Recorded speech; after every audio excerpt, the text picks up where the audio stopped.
people. We live. Get things set up over here.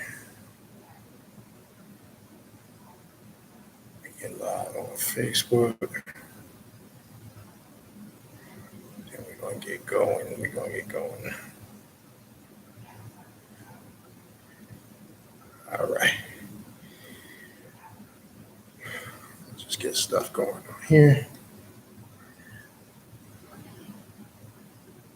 All right, that's good. All right, let me turn this around. All right, there we go. Back that up. All right, so we're live on Facebook. I'm about to go live on Instagram. Get this thing going. All right. All right. We are live on all three platforms. While we're waiting for people to come in, I want to play a song by a brother, L Bones, L-Bones, Bonez. You can get his music on SoundCloud. He sent me a fat track called The Ritual.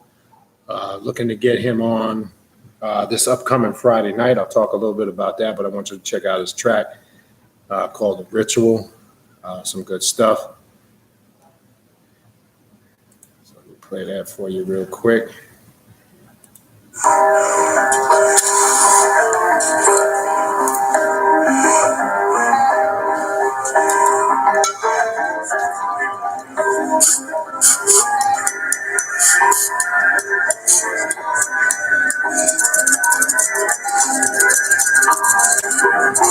Start in a few minutes. I'm at the tail end of my last breath. 1, 2 more steps, and I need death. Life is a gamble, and I play clout. Pray to my spirit that I don't crap out. I drown my sorrows in the liquor, man. Finger on the trigger, man. Put it to my head and cock it back. How you figure, man? Got my blood running in the coat and flushed in the fold. So be a punk, so fight fuck.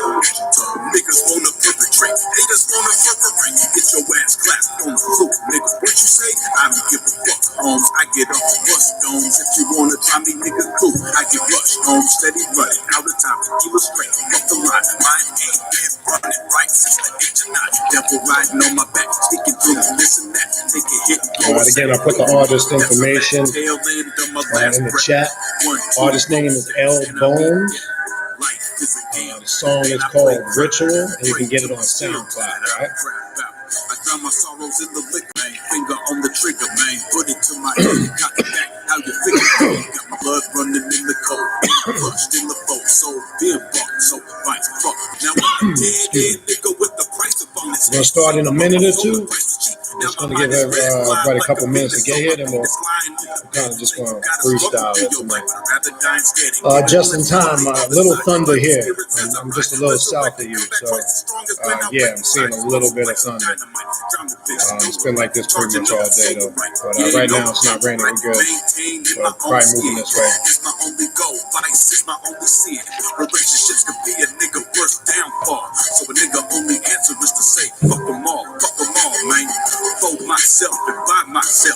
When I die, I'll be all alone by myself. So when the time comes and the rhyme's done, hit like Tyson with the right one and get paid with a high. I'm at the tail end of my last breath.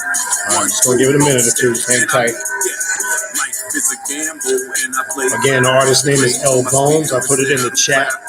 Song is The Ritual, and you can get it on SoundCloud. We're gonna try to get this brother on Friday night. I think this is a fly track. Time and time again, I can't check it in. Mind's in the cold state and I can't even win. My mind keeps playing tricks on me all the time. Got me dreaming and scheming to murder and crime. I do my best to keep avoiding pitfalls, but sometimes it feels like I can't get shit solved. Life's a cheapskate, and in my dream state, I see things more clear than in the streets, man. Holy death riding through me with the massivest dream. Look me in the eyes and you see the passages gleam. Motivated by the power, love flashing the cream. See what happens when you're faith in what your destiny brings. Open my inside. Right, we're going to play this one more time and then we're going to start. We're about to give everybody a good enough time to get here. Where it's going to be here. Sometimes it takes a minute or two to see the notifications. 1, 2 more steps and I meet death. Life is a gamble and I play clout. Pray to my spirit that I crap out. I drown my sorrows in the liquor, man. Finger on the trigger, man. Put it to my head and cock it back. How you figure, man? Got my blood running in the cold and flushed in the fold. So deep, so advice. You listen, we incorporate some stuff with the holy like this track. And I play clout. Pray to my spirit that I pray about. Drown my sorrows in the liquor, man. Finger on the trigger, man. Put it to my head and cock it back. How you figure, man? Got my blood running in the cold and flushed in the fold. So deep, so advice. Fuck what you told. It's the ritual. It's the ritual. It's the ritual. It's the ritual. Yeah, it's the ritual. It's the ritual.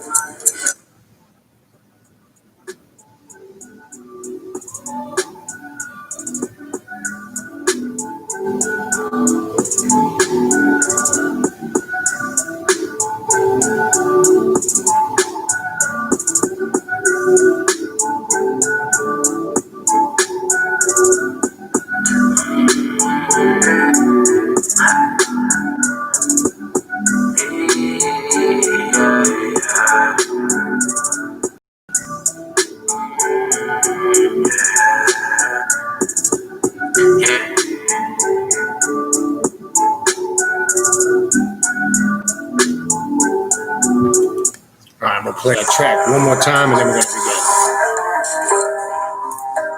Again, this is El Bones, the ritual. Right after this run, then we're going to go ahead and start. Just want to play it again for those who maybe didn't get the first one.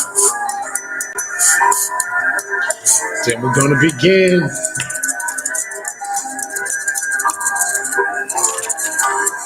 Again, I put the artist name in the chat. I spelled artist, I missed the T, but you know this. It's El Bones, and you can get it on SoundCloud.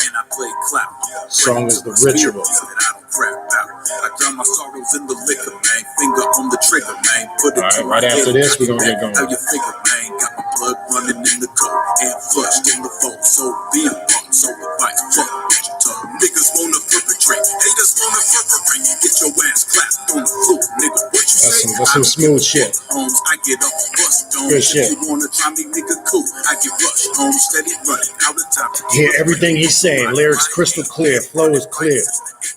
Devil riding on my back, speaking through this and that. Take a hit and blow a sack, leaving me. That's a fact. Tail end of my last breath. 1, 2 more steps, and I meet death. Life is a gamble, and I play clout.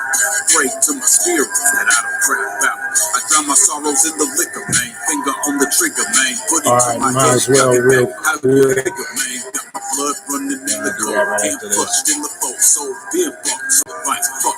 Now I'm a dead nigga with the price of on his head. Satan, again, El Bones, L-Bones, B-O-N-E-Z. Get his song The Ritual on SoundCloud. Check it out. Support the brother.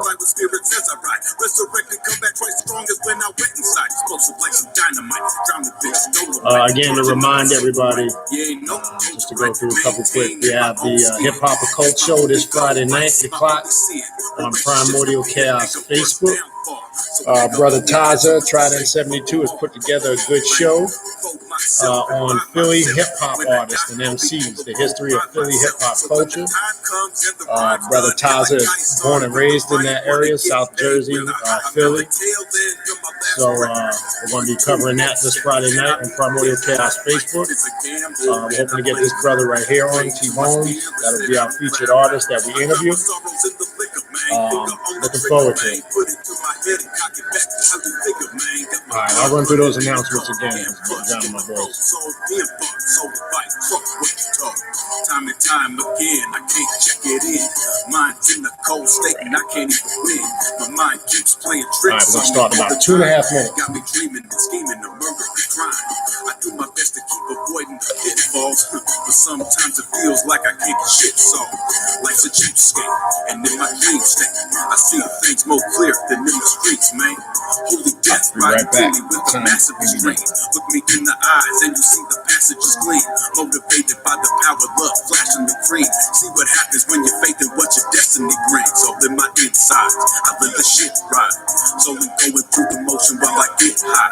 And now my heart stopped, and now my mind's dead. Louis Lake just died, I want to ride. I'm at the tail end of my last breath. 1, 2 more steps, and I meet death.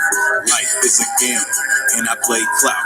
Pray to my spirit that I crap out. I drown my sorrows in the liquor, man. Finger on the trigger, man. Put it to my head and cock it back. How you figure, man? Got my blood running in the cold, and flushed in the fold. So being bark, so the vice, fuck what you talking. Tail end of my last breath. 1, 2 more steps, and I meet death. Life is a gamble, and I play clout.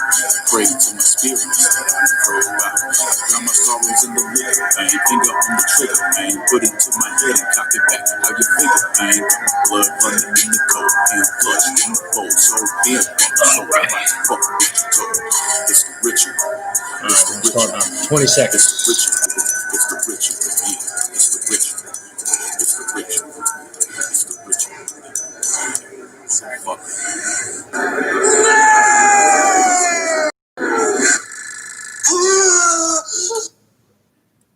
All right, I want to welcome everybody to the show.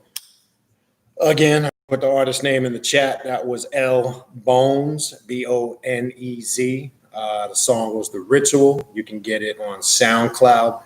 We're trying to have this brother on Friday night. What I was saying, if the music was drowning me out. This Friday night, 8 o'clock Eastern Standard Time, we're going to be doing another episode of the Hip Hop Occult Show.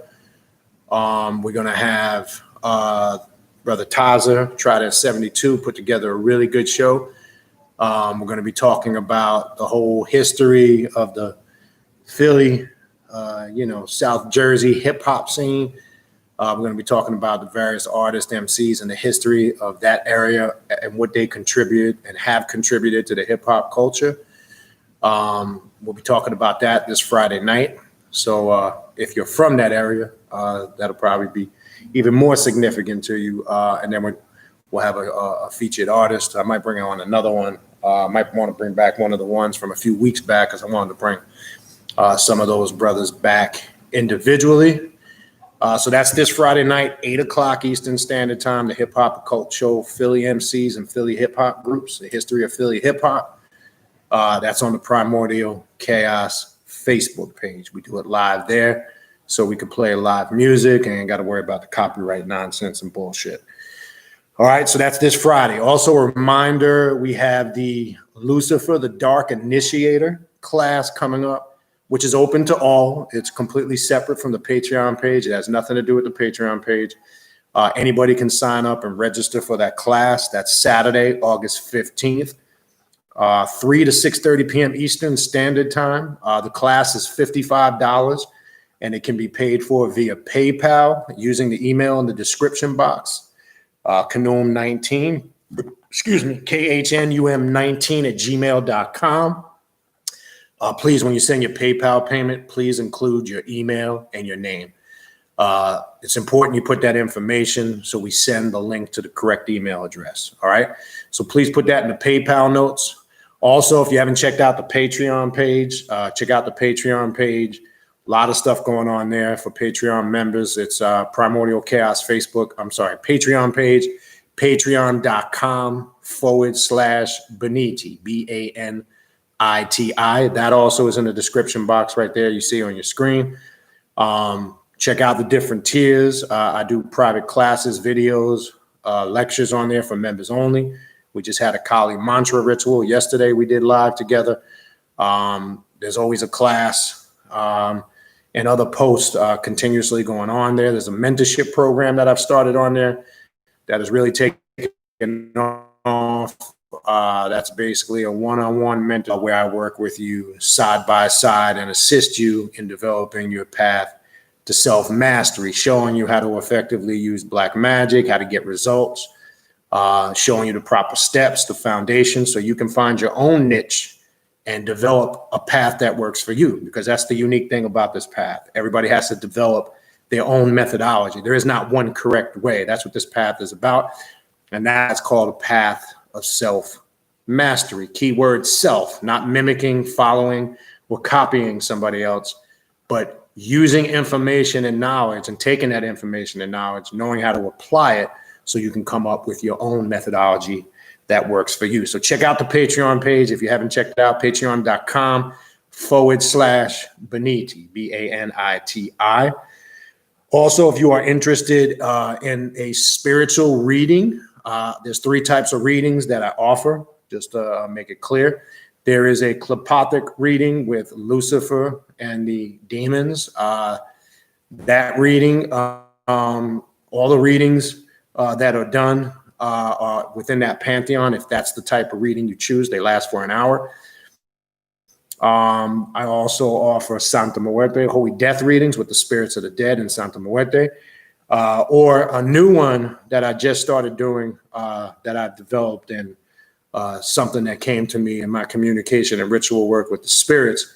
I just started, and it's really taken off in the last 2 weeks. I shouldn't say I didn't expect it, but it's doing much more well than I thought it would. I'm doing shadow readings. That's exclusively, and as I said last week, I want to be clear on this. They can get a little personal and intense, and those readings are specifically designed to discuss any traumas or things that have impacted you in your life, things you need to focus on and work on. Anything that the shadow self brings up through the reading is what we deal with and address. So I want to be clear on that. It's very personal. It gets very detailed on certain aspects of your life, and you're not forced to talk about anything, but greatly encouraged when it comes up, because that's what shadow work is about. Dealing with the shadow self or the hidden self is about addressing those things about ourselves that we need to work on. And you don't have a solid foundation if you're not doing that on this path. I don't give a shit what anybody says. That's a must. It's like building a house. That's the foundation. Without the foundation, the house falls apart.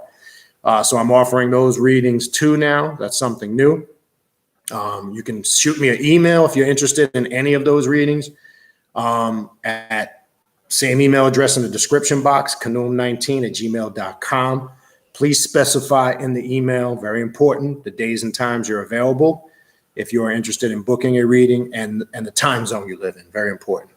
Okay, and we can set something up. Also, you can schedule a spiritual consultations, different from a reading. That's basically a free-for-all, whatever you want to have an open discussion on a personal level.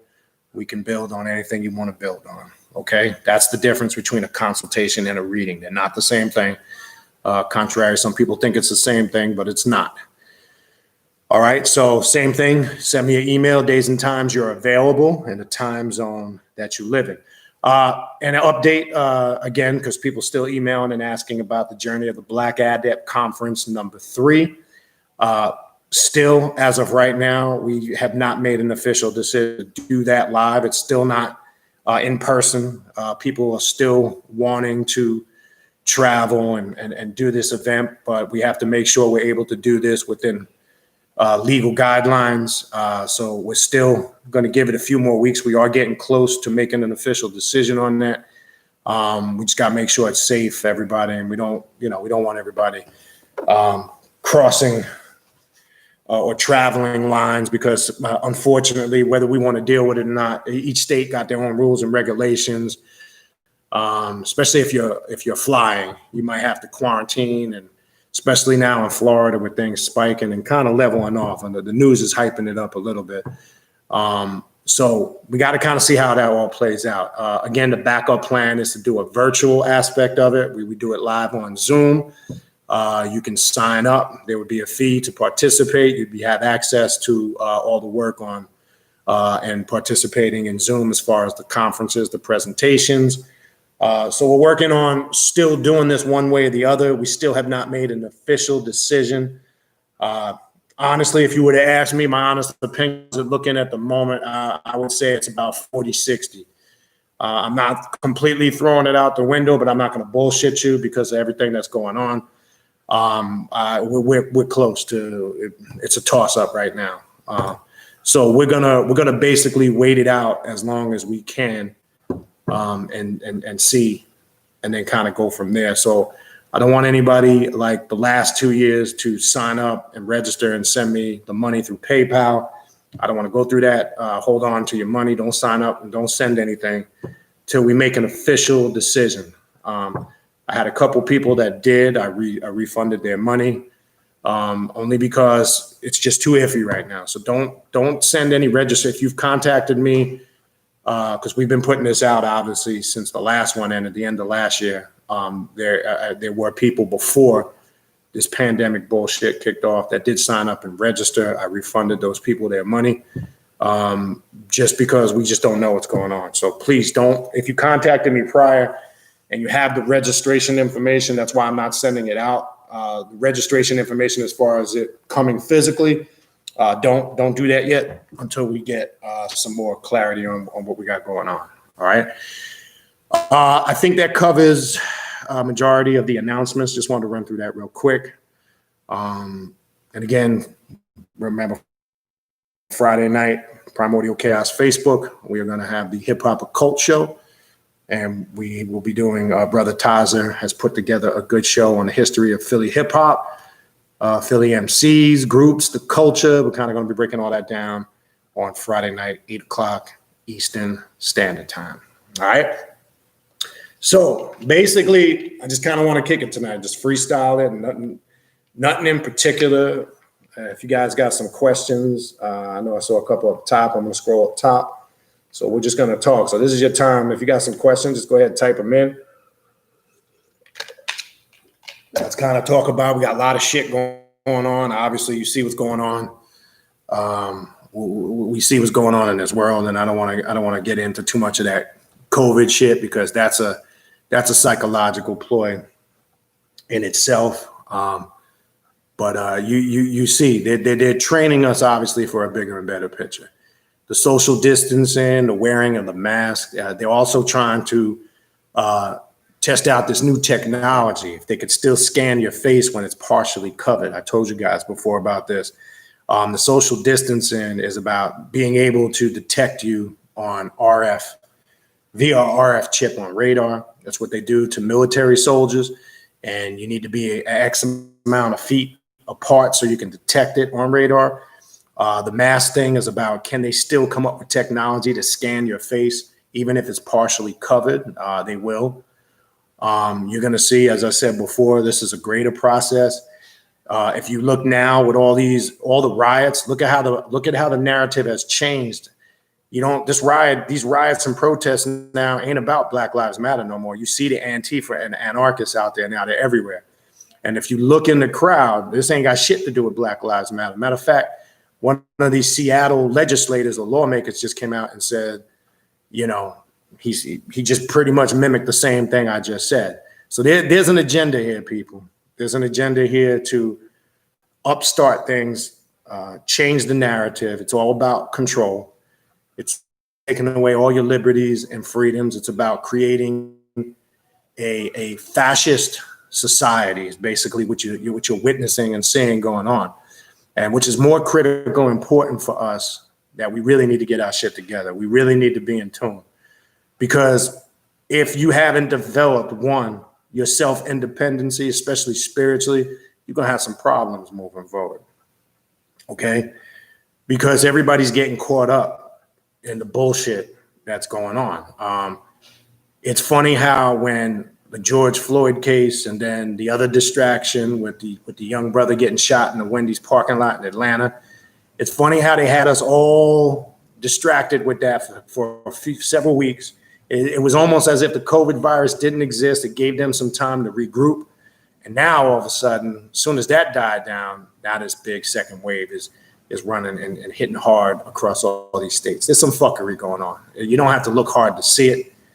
And let me make it clear, I'm not saying there's not some type of virus out there, okay? Regardless of how you believe. And again, I want to go through all that. Regardless of what your thoughts on, they're doing something. People are getting sick. Whether you believe it's artificially and man-created, that's not the point. The point is something is happening.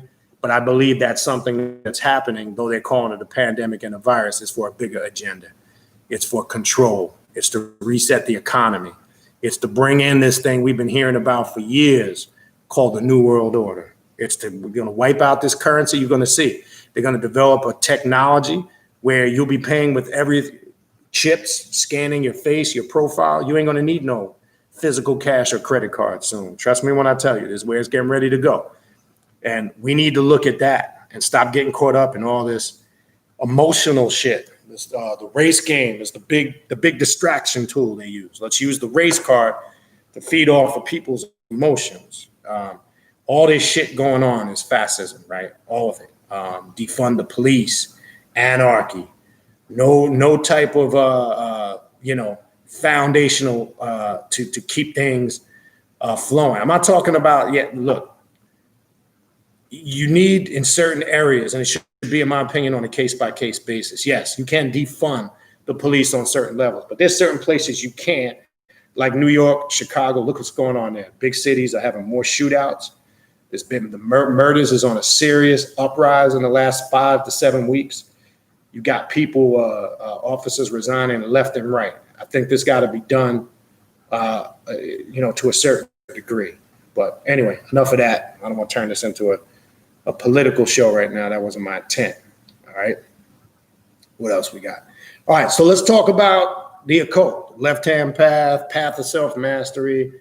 What's on your mind? What you guys want to talk about? So type some questions in. I'm going to go to the top. Let me put on these glasses so I can see. All right. Let's see what we got here. All right. So infernal blessings to all. Welcome all to the show. All right, so if I didn't greet you personally, to get that out of the way. All right, so I see a question here by Rahabania Miller. How does astral projection aid in the work of building the spiritual temple and gaining access to new light? Many ways. First of all, you got to understand astral projection, astral traveling, connecting with the energies on an astral level. One, know when you are vibrating outside of three-dimensional existence and consciousness, which is person, place, or thing.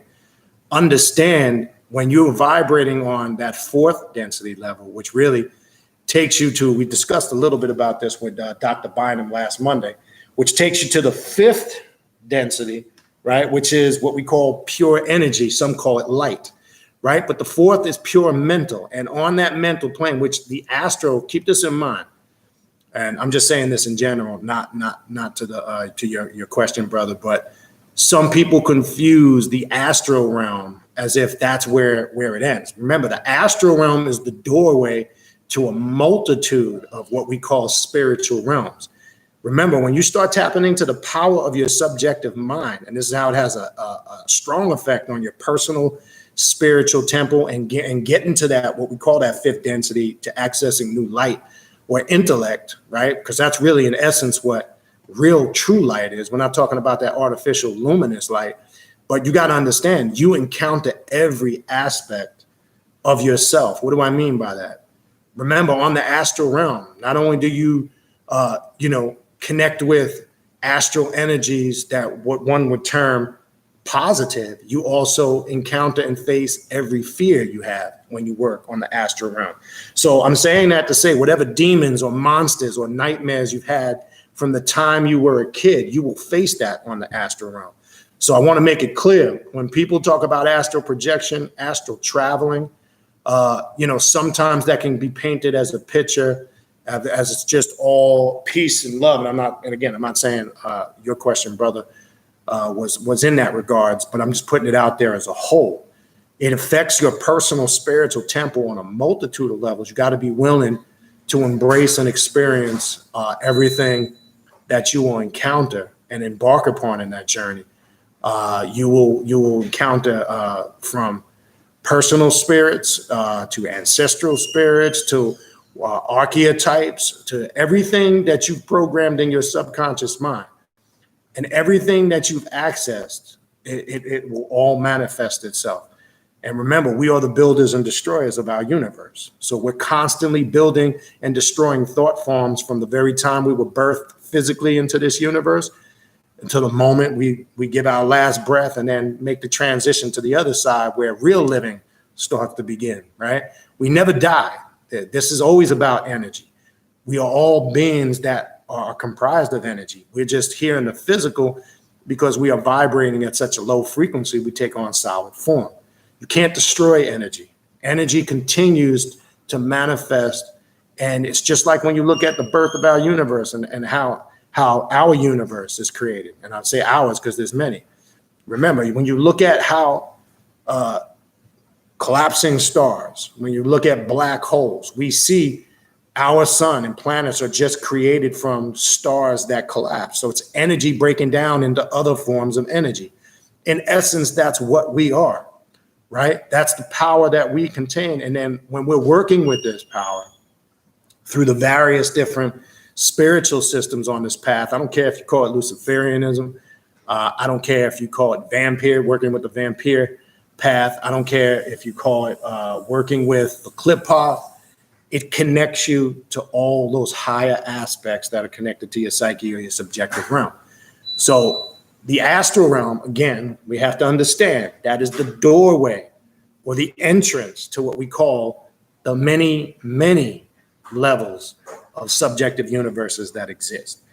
So the impact is going to be depending on, one, where you're at in your journey and how far you go and your level of experience with it. So as long as we have an understanding of that, and obviously it's going to be different for everybody.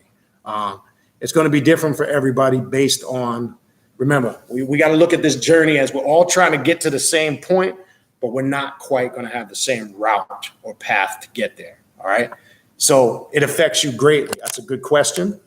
And when we practice these spiritual sciences, and I like to include the word science in there because it removes the faith and belief nonsense. Because remember, this path is a spiritual science. There is a science to this. Okay. We understand some of the journey is subjective and it's personal. The subjective part of the journey, you cannot convince somebody else of your subjective experiences. I talk about this all the time. That's personal. That's the personal part. It's very real to you. It's very real in your experiences, but it may not be real to the next person unless they can vibrate with similar experiences to open up that dialogue so that connection can be made. So it's a very personal experience, and it does have a serious effect. So that's a good question. So hopefully that helped you and pushed you in the right direction. All right, what else we got? Questions, people, questions. What else we got?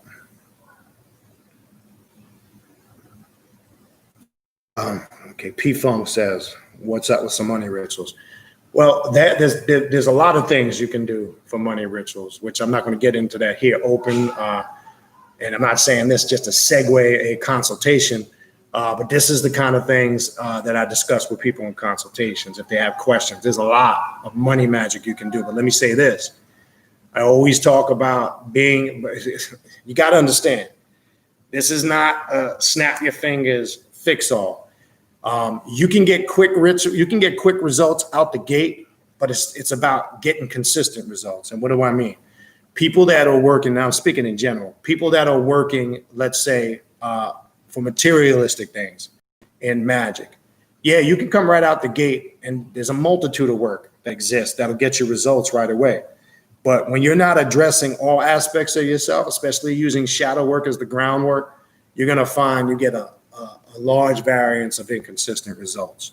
So it's very important that you have a sound plan in your approach, because I've said many times before, people will come on the path and they're dealing with a lot of shit, and they'll start not just money rituals, but they'll start going into it. I'm not saying this is in reference to you, but I'm saying they'll start working with intense ritualistic work with demons or spiritual archetypes that they're not ready for, or they'll start dabbling in whether it's money magic or love spells, and not addressing the bullshit that they got going on in their life first, the issues and the problems.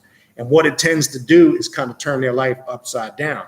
They can get a little sidetracked from the quick hit they get right out the gate, but you got to be prepared of what follows that. So there's a process to understanding it. So I always suggest people, look at things in their totality. What do I mean by that? Just so you understand.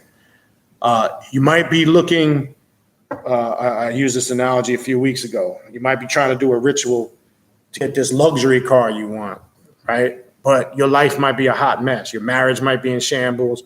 You got issues with your children. There could be other personal things going on.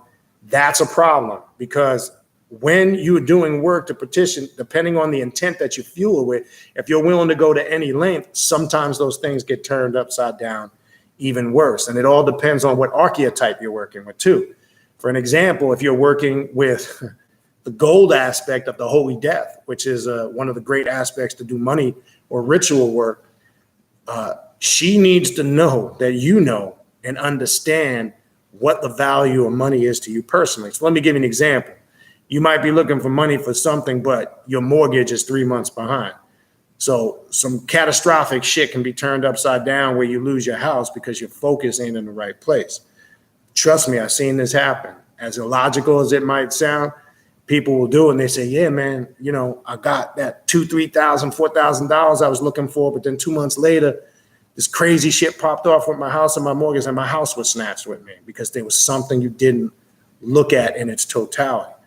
I don't care what else is out there. Anything that's promoting quick fix, it's all bullshit. There ain't no such thing as just lighting a couple candles, saying a few invocations and burning some incense and you're going to get rich. Anybody that's promoting that shit is full of shit. Okay. There's a consistency that comes with work on this path, period. Not just with money magic. I'm talking about working magic in general. Remember, Leviathan, right, is the principle of continuity and existence. That's consistency.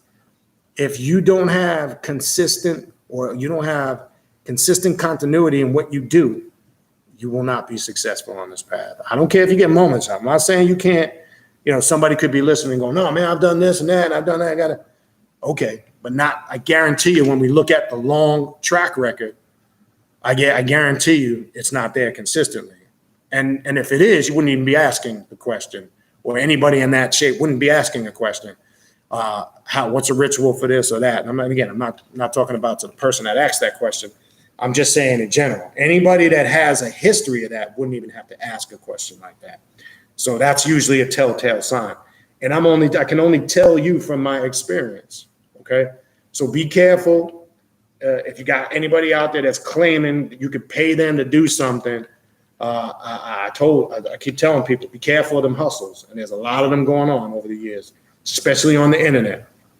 Okay. You want to go pay somebody thousands of dollars to do a love spell to get a lover back that don't want you. I never understood that. Okay. And I always tell the person, and granted, I've had clients like that over the years, but I literally try to talk them out of it. You want to know why? Because my first question is, why would you want to work so hard to get somebody back that don't want you? They don't even take time to think of that. Okay, so again, this is what I mean when you got to look at everything in its totality before you want to put energy out there. Because remember, energy, it just depends on how you work with it, can go a multitude of ways. So hopefully that gave you some direction in your to your question. All right, what else we got?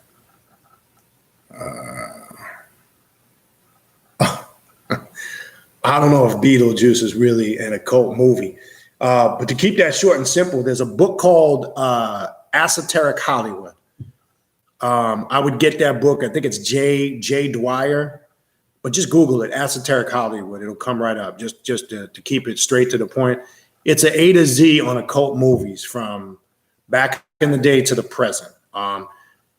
J. Dyer or Dwyer, I can't remember his last name. He does a good breakdown of the hidden occult meanings in all of those movies. He's got The Shining in there from back in the day. He's got, you name it. I even think, matter of fact, Beetlejuice might even be in there. He's got old occult movies, going back to War of the Worlds, to the more modern day ones. But he breaks them all down.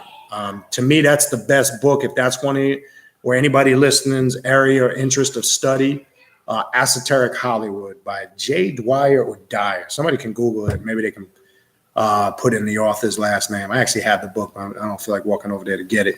But I know if you just Google Esoteric Hollywood, it'll come right up. That'll give you a whole breakdown on all the occult movies that have come out over the last 25 to 30 years. And I think it even goes back further than that. He even breaks down, what's the one with Anthony, was it Psycho 1 and 2? He breaks that down. Some good shit. But a good read if then it's interesting. If you're into movies and that aspect of movies, it's a good read. You'll be drawn into it. All right, what else we got? This is actually a good question. I think I might have skipped. Oh, no, that's the next question. All right, I'll get to that one in a second. Sopor777. What is a good starting ritual to do for beginners on the left-hand path? Well, I always recommend you start with some form of shadow work. I like to use what I call dark alchemy. Any rituals or workings with dark alchemy for personal transformation, to me, is a great place to start, because if you're really just starting out the gate, you need to really first understand yourself, everything about yourself, the good, the bad, and as some say, the ugly, your strengths, your weaknesses. Because once you understand that now helps you identify specifically what kind of work one needs to do as they proceed on the path. So a suggestion I can give you, there are exercises, and there's a couple of books. One, I would look at a book by Dennis William Huck. His last name is H-A-U-C-K. H-A-U-C-K, Dennis William Huck. And it's called The Emerald Tablets, Alchemy for Personal Transformation. I would look in that book. There's some exercises, some work in there that you can do, shadow work. That's very important. You really need to understand that, because it'll push you in the right direction. And once you have that understanding, then you can start identifying specifically as far as archetypes and spiritual paths that you can proceed on. Now, Luciferianism is a good path because it deals with apotheosis, self-deification. So another good, any books by Richard K. Page. He's got several books on working with Luciferianism. He's got some good rituals. He's got some chakra rituals in there. He's got some rituals that get you acclimated with the Luciferian energy. So that's Richard K. Page. He's got about 5 or 6 books he's put out. That's a great book to begin with. So I would look in areas of that. Mastering yourself. Once you start getting a good understanding of that, again, then it's going to push you in the right direction as far as working specific paths, working with specific demons or archetypes. Because if you just come out the gate, per se, and start working with intense energies like Belial or Lilith or different masks of Lucifer, I'm not saying you can get acclimated with it real quick, but if you can't, that could be a little bit overbearing for somebody brand new that doesn't really have experience. So step one is always understanding yourself. You must understand yourself fully so you can know what direction you need to start proceeding in. So that would be my recommendation as far as starting. All right, so Jermaine Mitchell says, what role will the occult have in the New World Order? That depends on perspective. Now, you have the conspiracy theorists there. We don't consider ourselves a cult with all this YouTube conspiracy shit as far as the Illuminati and the New World Order. A lot of that are conspiracy theories. So when you say, for an example, when people hear the Illuminati or Luciferians, again, they go to a lot of the indoctrinated shit that's put out through the media. That's not the path that I'm referring to. Again, I mentioned Richard K. Page for an example. You could look at some of Michael W. Ford's work on Luciferianism. It's about self-deification, apotheosis, self-mastery, right? It's about, shifting away from a nonconformist way of thinking. That's the path of the cult or the hidden that we're talking about. We're not talking about this, thing that's been perpetrated for years, that there's some group of people trying to take over the world. Yes, that's happening. Yes, and people have likened that to the Illuminati when you go back to Adam Weishaupt, right? Now, that Illuminati was formed in the same year the Declaration of Independence was put into effect, right? But they have a different agenda. I ain't talking about that. So there's that aspect of the occult where we're seeing that happen now. There's a lot of hidden secret societies under the guise of political movements that have been around, whether it's the Order of the Owl, the Order of the Skull and Bones, which most of your presidents were part of all those sacred orders. That's all. They have a different agenda. We ain't talking about Euro-Satanists, that deal with, the other thing that gets sensationalized with animal sacrifice and sacrificing children and all that shit. So we need to understand the perspective. We don't condone any of that shit on this path, right? We don't harm animals. We don't harm children.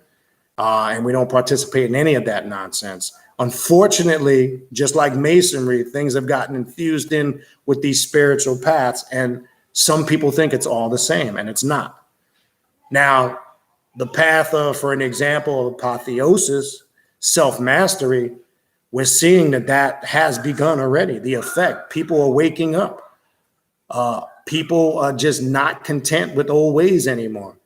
People are not trying to listen to political structures, how society has indoctrinated us. We see the change happening in front of us right now as we speak.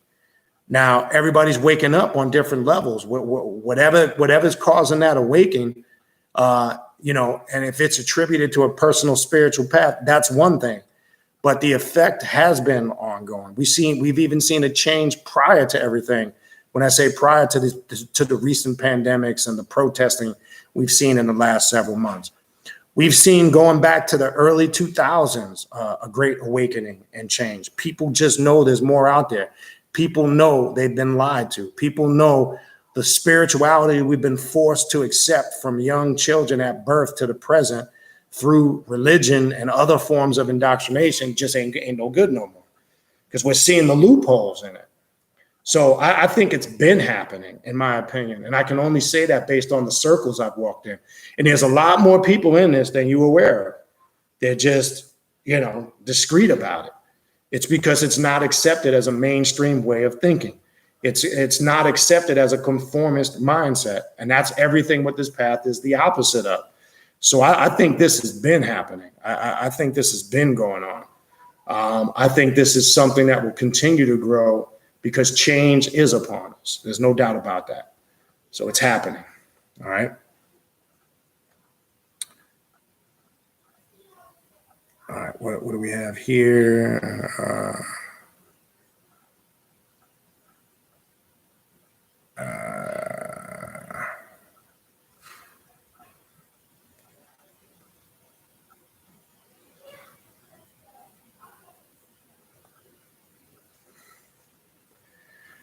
Okay.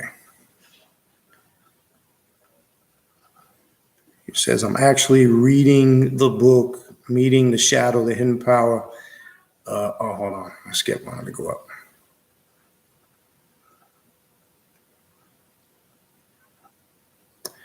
All right. So let's I don't know who it is.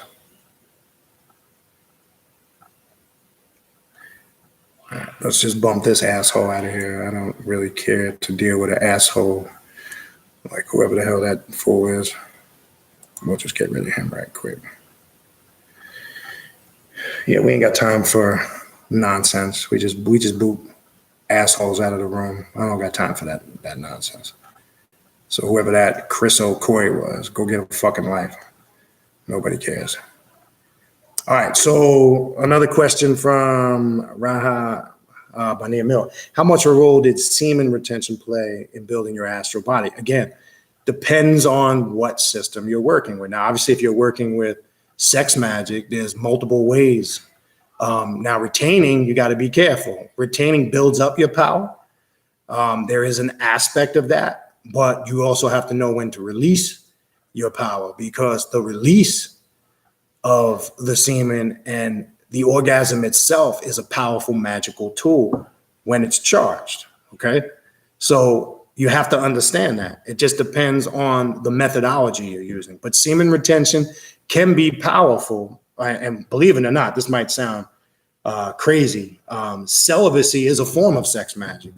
It's talked about in many different books. What's his name?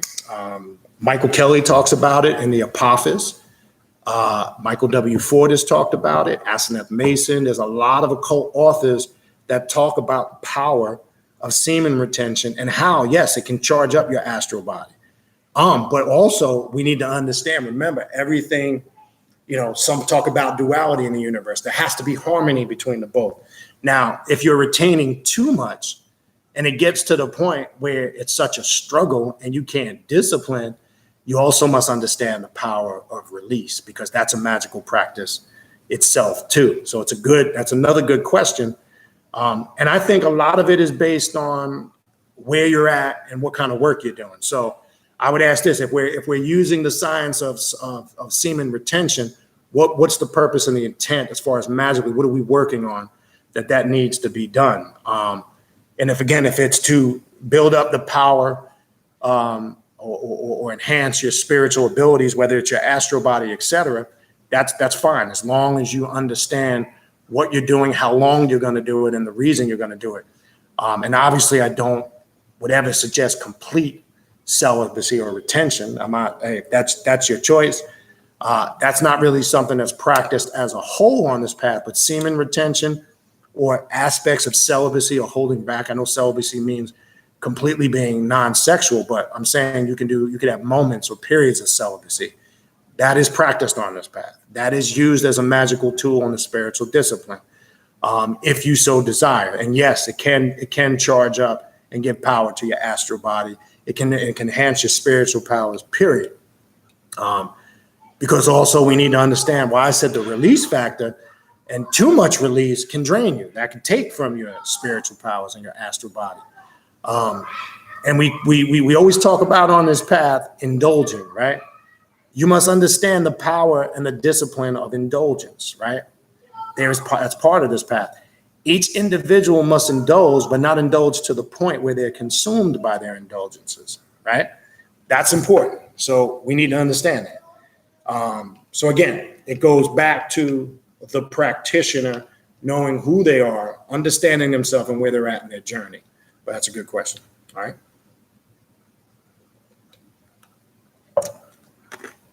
All right. Sopor 777 asks, what internal changes, did you recognize when you worked with Callie, and how many days do you recommend working with them? Man, it wasn't just internal changes. It's a combination of internal and external. As far as, let me answer the second part first. As far as days to work with her, that just, again, depends on what you're working on specifically. If you're working on a lot of personal issues, spiritual and emotional healing, that's something you probably want to stay at. I would at least stay on it for a couple of weeks, sometimes several days. Obviously, the results dictate the length that you should do. Now, remember, it's always, when you're doing work like this, always look at it's something you should do. I'm not saying, when I say consistently, it's something you should revisit to keep things charged. And then it also depends what kind of connection you made with the spirit. Did you make an agreement? Was there a pact? And did you make a personal oath?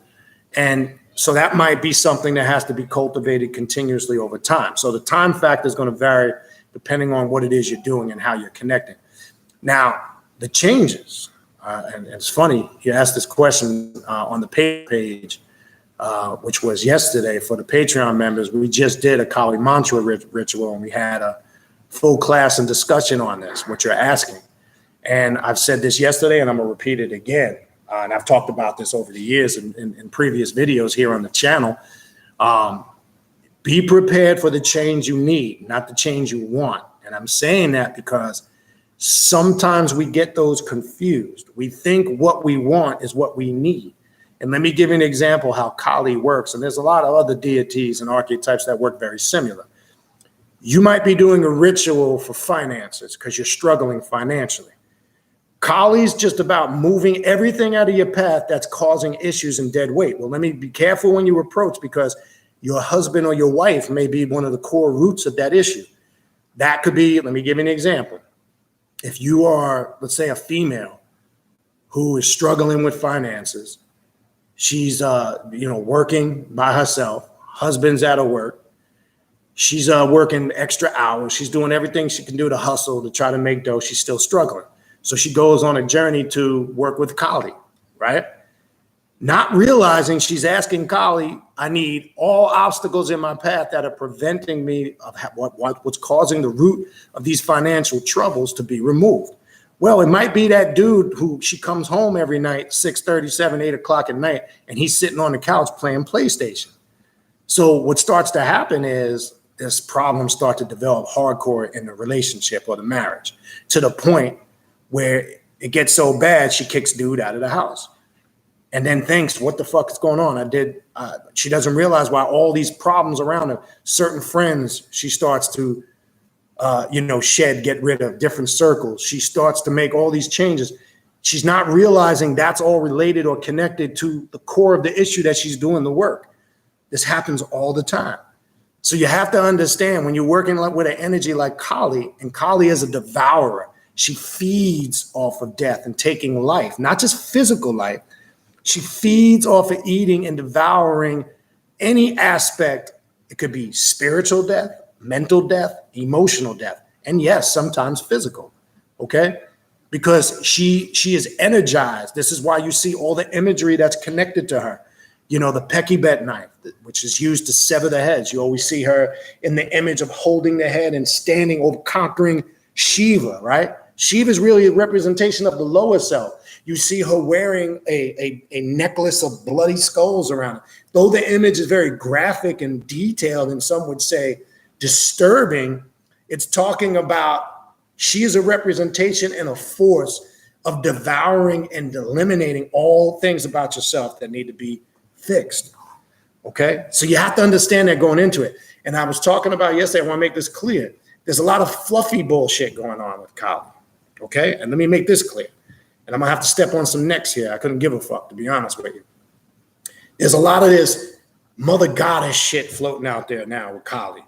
A lot of new age fluffy shit. They're doing this with Lilith, and they're doing this with Hecate. The new age movement has tapped into this in the last 20 years or so, 15, 20 years. We have to be careful, because there is a motherly goddess or nature to all of the aforementioned female deities, no doubt.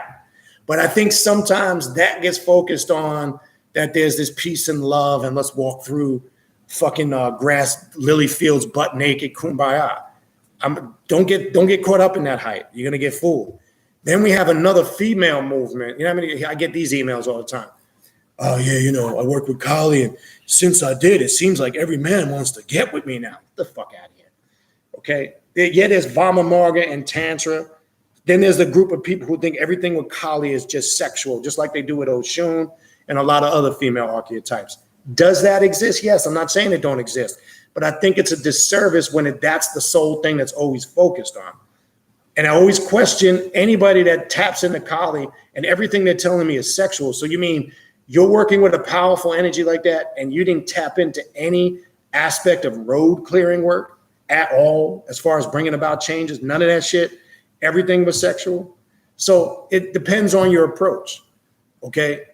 You can actually damage yourself by working with Vama Marga and raising your Kundalini if you got fucked up shit going on internally. So you got to be careful. Again, I got to go back to what I was saying earlier. It's the approach. It's understanding who you are, where you're at in your journey, and addressing your needs.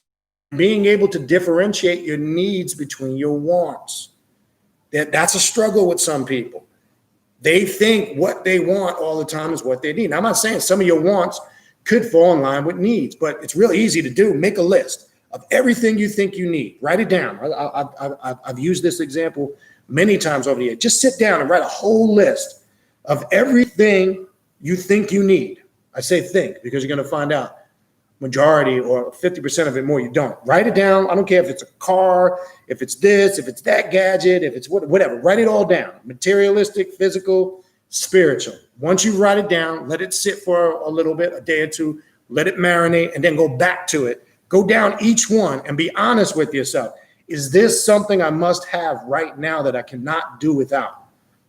If it is, cross it off the list and put it in the want category. Once you've eliminated, went through the whole list, then you can focus on your needs. The wants will come once you've mastered the needs. That's what I'm trying to talk about.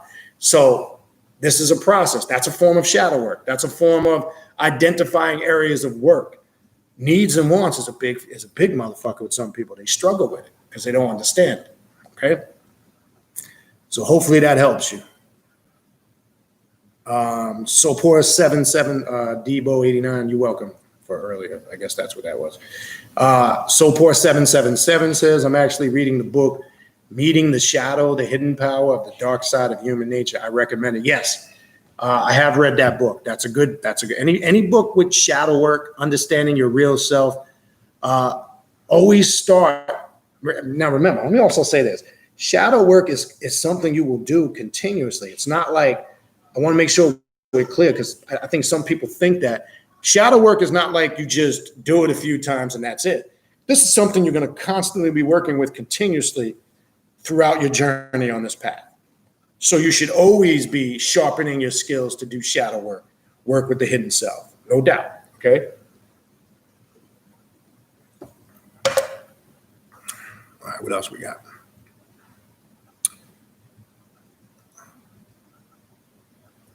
Okay, so Rahabania Miller says, these gods and energies, they all correspond to certain star systems, animals, and organs to the body, most definitely. What the hell happened? Oh, hold on, I gotta restart the IJ. Hold on 1 second.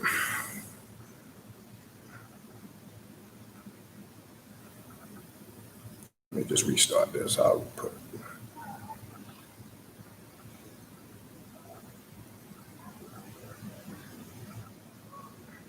all right, let me restart this. So don't worry about that.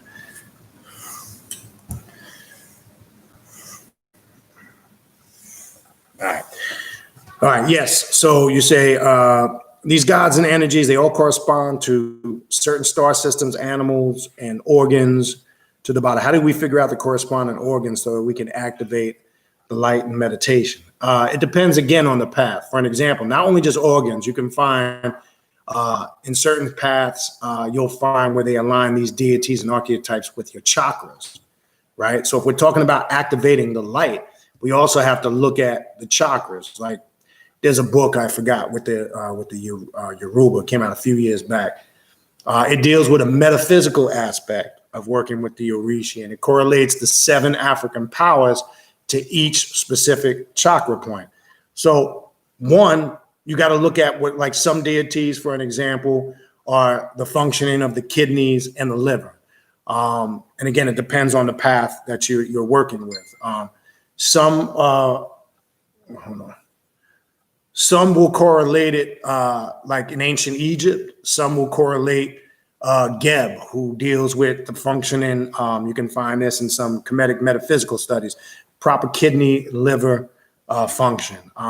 Some deities will deal with respiration, blood, circulation, right? The burning process. You can find that in some of the Egyptian mysteries with Set and Ra, right? Set deals with that burning and infusion.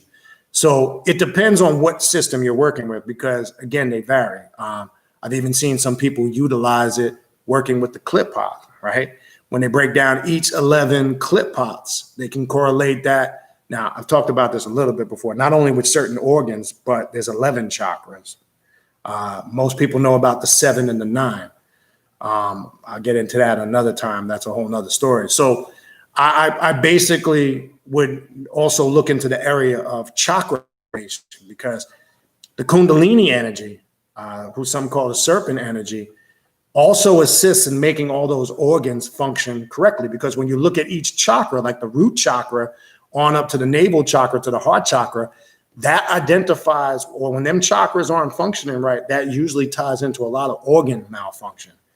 And it shows you, there's a lot of books out there that shows you when a certain chakra is not vibrating on the right frequency, these are the effects on specific organs in the body. And I think we need to have a study on that, because you'll see the lower chakras usually connect with that. Now, the higher chakras, when you start getting up from heart, throat to the pineal and the crown, now you're talking with other issues on a spiritual level. When we talk about functioning of the brain, which is one of the most powerful bodily organs, right? That needs to be functioning correctly, because those start to work with higher aspects of organs that are in the body that could affect your spirituality. So when we're talking about calcification of our pineal, right, or what we call our third eye, right, this ties into, because you can receive levels of calcification spiritually by bad food, a poor diet, intake of processed and artificial foods, which lead to kidney problems, liver problems, diabetes, and all other illnesses, which in turn affect the organs. And usually that's a sign, because you can find many books where it talks about that's a sign of this particular chakra being activated. So I always suggest go to the top aspect of it. I would also make sure you're incorporating chakra work in there, because that's going to automatically take you into the functioning organs of the body. Now, as far as archetypes, gods, and deities and how you connect that, that's really just based on what, because there's a lot of them are synchronized with aspects of that. It just depends. Are you going to be working with the material of ancient Egypt? Are you going to be working with the Klepothic demons? There's a lot of books and information out there that connect it simply based on the energy of the consciousness that's connected to those particular archetypes. So I would start there. To me, that's the route to go. You just got to kind of identify what process you want to take. So there's not really one set methodology. You kind of got to do your research and explore and see what you connect with, what you vibe with, what you resonate with. And obviously there's a little experimentation there. But I'm telling you, I would definitely make sure chakra work is incorporated in that if you're trying to go that route, if you're trying to connect on that level. And we should. Now, it's funny you bring that up, because, for an example, in the Rosicrucian order and the temple degrees, also something we need to understand with the functioning of the organs, tones and frequencies, mantras and chants. They call it in the temple invoking certain vowel sounds and tones that bring healing energy to the organs. Now, we do some of this work in some of the private classes. So mantras and tones and vibrations and chants can help in the healing process. It's also understanding back here, there's also where you can actually, through whether it's science of breath, whether it's through knowing proper points on the body in connection with vibrations, tones, and frequencies, that actually can do cellular regeneration and repair work. People don't realize how powerful sound and vibration is, right? And you could just use something simple as music to show the effect it has on the body. Music automatically changes your emotional mind state. You listen to music, some of it gets you real hyped and amped up. You can listen to slow jams or slow music or love music. It puts you in a whole different state of mind. Just to show you the very simple effect of sound and vibration. You can listen to spiritual music or Native American or tribal music or African drumming music. That's going to put you in a whole nother state of mindset. It's to show you simply there's also a connection to that through sound and vibration. And we just did, again, the Kali Mantra ritual on the Patreon page for those that were there and our members. We kind of touched on that yesterday. We did some work with that. So again, there's a multitude of ways. So hopefully that pushes you in the right direction. All right. Mia says, question on casting a circle. I never understood how to incorporate are you talking about the banishing ritual, the pentagram? If you're on the left-hand path, is there something I may have done? If you're talking about the banishing ritual of the pentagram, I don't do any banishing. That's something that's done in systems of high magic, and let me explain. That's not really left-hand path or black magic. A left-hand path practitioner, man, we're not trying to banish any energy. All energy is productive, all right? Because we call casting a hermetic circle that we do, that's a practice in Egyptian Heka or black magic, which really is casting the 8-pointed star of chaos, because you invoke the triad of light, the triad of darkness, the triad of light would be Usir, Aset, and Heru. That represents the lighter energies or the lower self. And then the triad of darkness is Ampu, Sekhmet, and Set, right? And then there's points in between that are connected. So literally when you're casting a circle, you're creating the 8-pointed star of chaos. And that's where all energy manifests, out of that primordial chaotic energy. And what you're doing in the circle is, as a magician or an adept, you're keeping it there because you've sealed it now, and you are controlling that primordial chaotic energy. We don't want to eliminate any of that. Are there degrees of energy? Some that are very aggressive, violent, and intense, and then there are some that are vibrate at lower degrees that are more tranquil and peaceful. Yes, you need all of that effectively to work magic. When you're doing that banishing stuff, that's religious. When you're, the banishing ritual, the pentagram, you're invoking the 4 archangels, and you go to the navel. And my thing is, I always ask them, what are you banishing? And then they answer, well, I'm trying to remove the bad or the negative energy, which is a confession then that you feel like there's energy outside of yourself that you're inferior to that can harm you. We don't believe that on this path.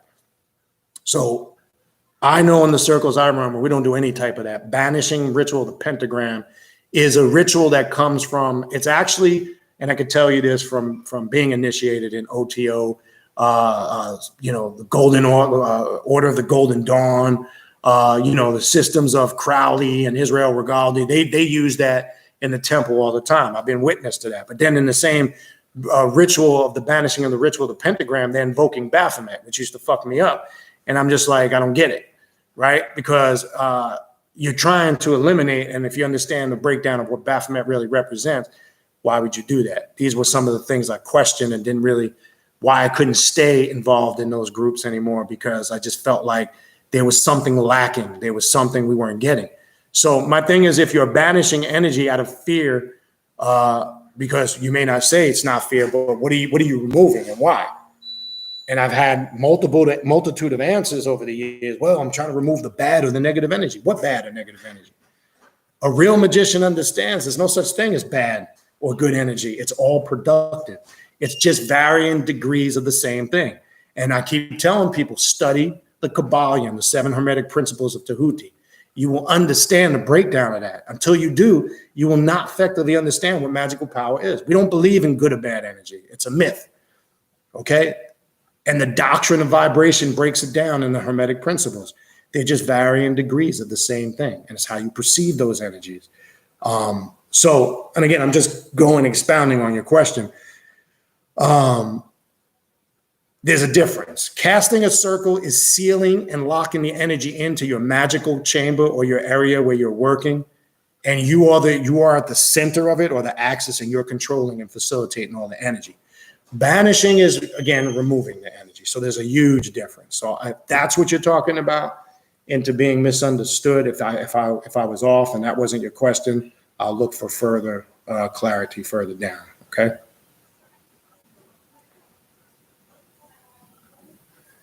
Okay, this is a question by Sopor777. What archetypes do you recommend working with to help with overcoming attachments to external things and learning to be whole and complete unto myself? Well, a lot of them. I could just give you one for an example. Set the isolator, because Set is about tapping into and connecting to isolating consciousness.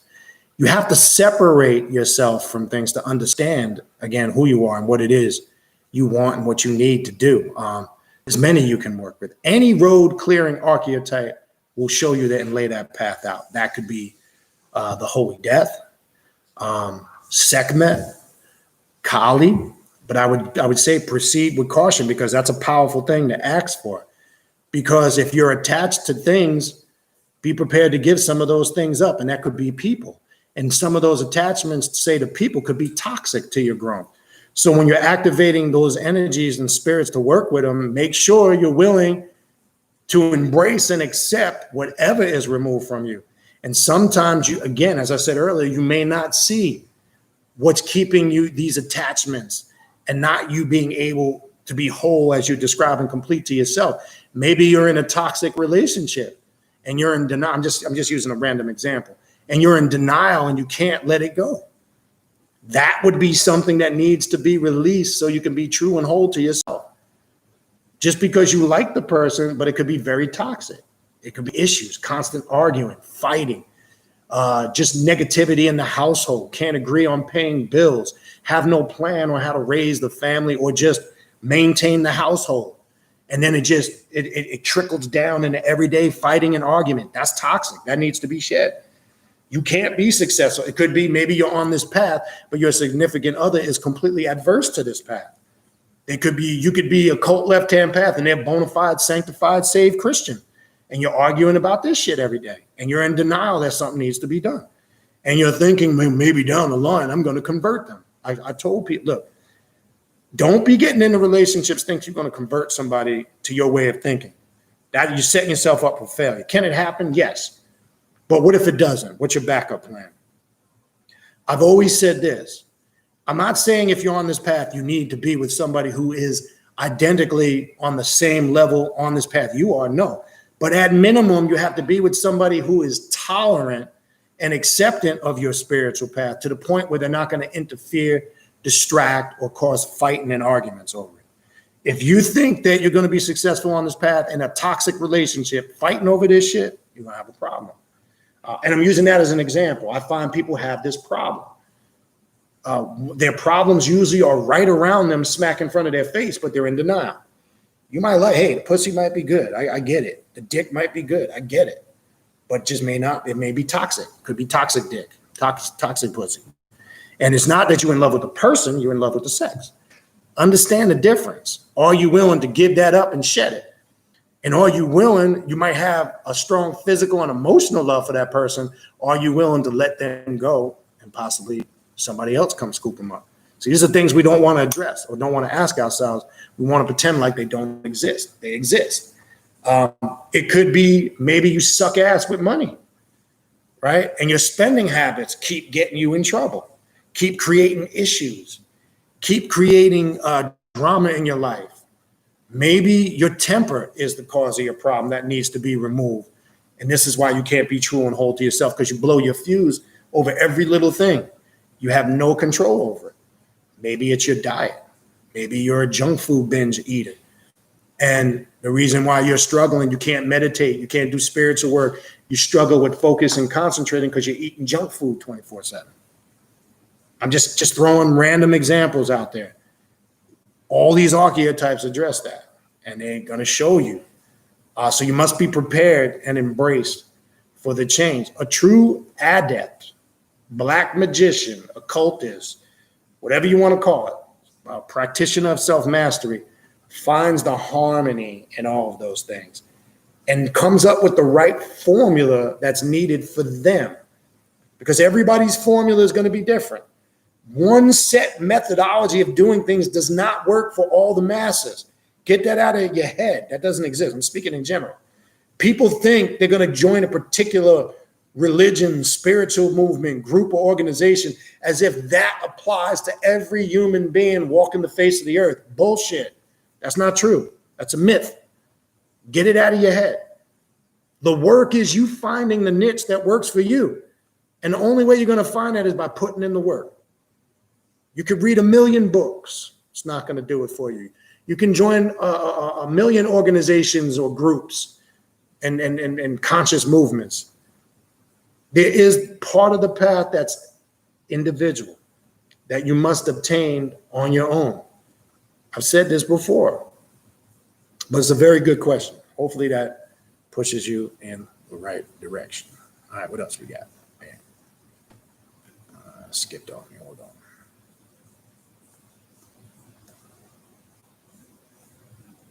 Okay, here we go. Jermaine Mitchell, you're welcome. Mbel Lee Mokua, Assalamu alaikum. I don't know if you're using the Palo greeting. Alaikum salam. All right, what else we got? Rahab Minor Miller, yes. Raising the Kundalini energy up the spine during sex is a. I don't even want to tell you about that. No, I was just thinking about something. Sorry, drifted off. Yeah, it is a very powerful tool. Disciplining yourself. Now, one of the most powerful things of utilizing that, when I was talking earlier about fueling your magical intent through the orgasm, or raising that up through the spine during sex, actually start drawing it in from the bottom of your feet, work its way up through the legs, through the root chakra, through the navel, all the way up to the crown at the time of release. And then you'll see when you bring it down and back up. Here's the discipline, though. At that point, when you bring it back up is when you fuel the intent. Okay? And that takes discipline, because you got to be able to separate the physical act with the spiritual act. So it is a very powerful tool. And actually, Dr. Bynum, we were talking not so much in that regards, but as far as raising the Kundalini, he was talking about that through the spine. And again, how you must be knowledgeable and educated with that, because it can be a very pleasant and blissful experience, but it could also be very painful if done incorrectly. What's up, buddy? All right, what else we got? Rose Sanchez says, actually worked with Kali. She taught me how to be direct with myself, and her energy is extremely high. It's very powerful. If your physical body's not balanced, you feel shaky. Kali as a force, and definitely. And again, I think it's about understanding, obviously from reading that, you obviously have an understanding of what you're working with. And that's the key. As long as you're ready to tap into and embrace the change that's going to come, and you've made yourself conscious and aware of it. Yes, and there can be and will be, there could be physical effects, as Rose just described. Again, I just think it's about having an understanding and having the knowledge before you proceed forward as far as what you're doing. Hold on, this thing. I swear, I don't know why this thing does this. Ask for it. I don't think I'm going to put it back on. But yeah, good points.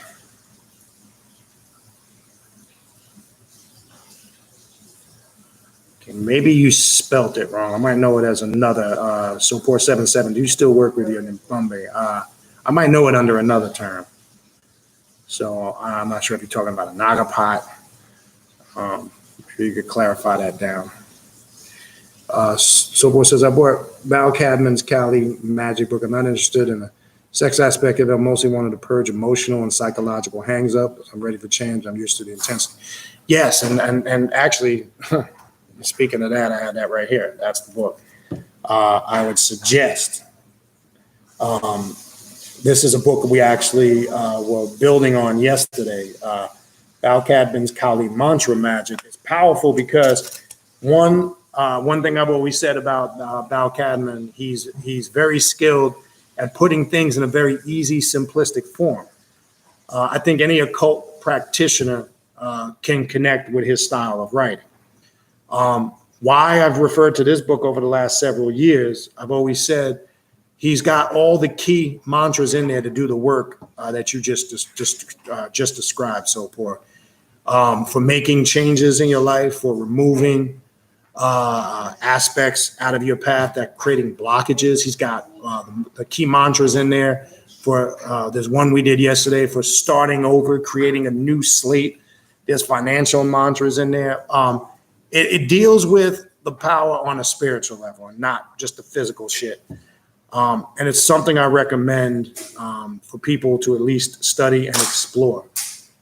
So that's definitely a book, and I've recommended that multitude of times over the years. Okay, so definitely something to look into.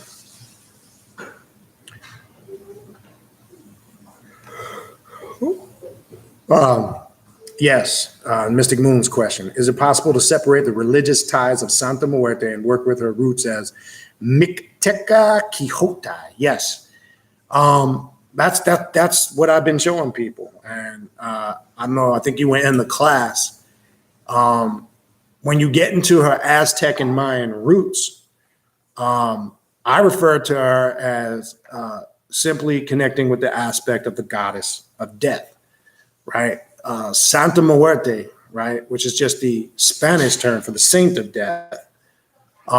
It's just simple by not using any of the traditional religious methodologies. And I think you were in that class. I can't remember. just disconnect from all using all the traditional methodologies that are incorporated via people who connected with her through Catholicism, right? On my altar, I have one aspect of her Aztec and Mayan roots. So one, you can connect with the specific imagery, simply the aspects or the colors. When that's broken down, you can remove the tradition from that again. By it's really based on you creating your own personal level to connect. So how I eliminate all that, if I'm working simply with one of her aspects that her color represents, because the color is just symbolic and it activates what that level of consciousness, that particular aspect that she works with, right? Because it's broken down. In essence, the black aspect embodies all of it. So if you really want to remove the traditional aspect, some people just connect with all aspects of our energy through the black aspect. But really, it's just as simple as disconnecting from all the traditional methods that have a strong Catholicism influence. Like, I don't use any of that shit. And even the books that I refer, I make people aware of. Keep in mind, this book has some religious influence. Now, one book I've constantly put out there over the years, the last 3-4 years, is Tracy Rollins' book. She makes it clear in her book. She is not coming. She addresses some of it in the book, but if you look at her rites, her practices, and some of her work, you don't see any of that Christianity incorporated in her ritualistic work. She makes that clear. She's not coming from that perspective. Conjure Man Ali gives you both breakdowns in his book. And really, one thing I like about Tracy Rollins, people get a little bit caught up in the traditional stuff with setting up altars, and she makes it clear. And it really, all you need to set up an altar for the Holy Death is a glass of water, a candle, and her image. That's it. All that other stuff comes from a lot of traditional shit. So I think it's about, again, you just having your know-how. Now, if you want to go back into the Codex Borgia, some of the ancient Mayan and Aztec text, to do further research of the goddess of the underworld, which I have done, you could take specific invocations out of those books and connect with her also on that level. And you will find some of that in Tracy Rollins' book too. If you go to the very beginning of the book, she gives a history of that. But you would have to seek out specific text to connect with her and understand. Remember, in that aspect, she's referred, this way they get the concept of her being the skinny girl, right? Because she's depicted in those underworld texts as shown as 2 young children breastfeeding from her bloody breast, which is symbolic, right? She represents that nourishing of connecting eternal life, or what we call in the underworld. She was considered one of the most powerful gateway or bridge deities to the realm of the dead, or the spirits. That obviously gets transitioned over time, where you have, obviously later on, a lot of Aztec and Mayan indigenous Native Americans who were raised or converted to Catholicism. And then this is where you get the traditional shit. So long story short, I just think it's about doing, again, your research and your work.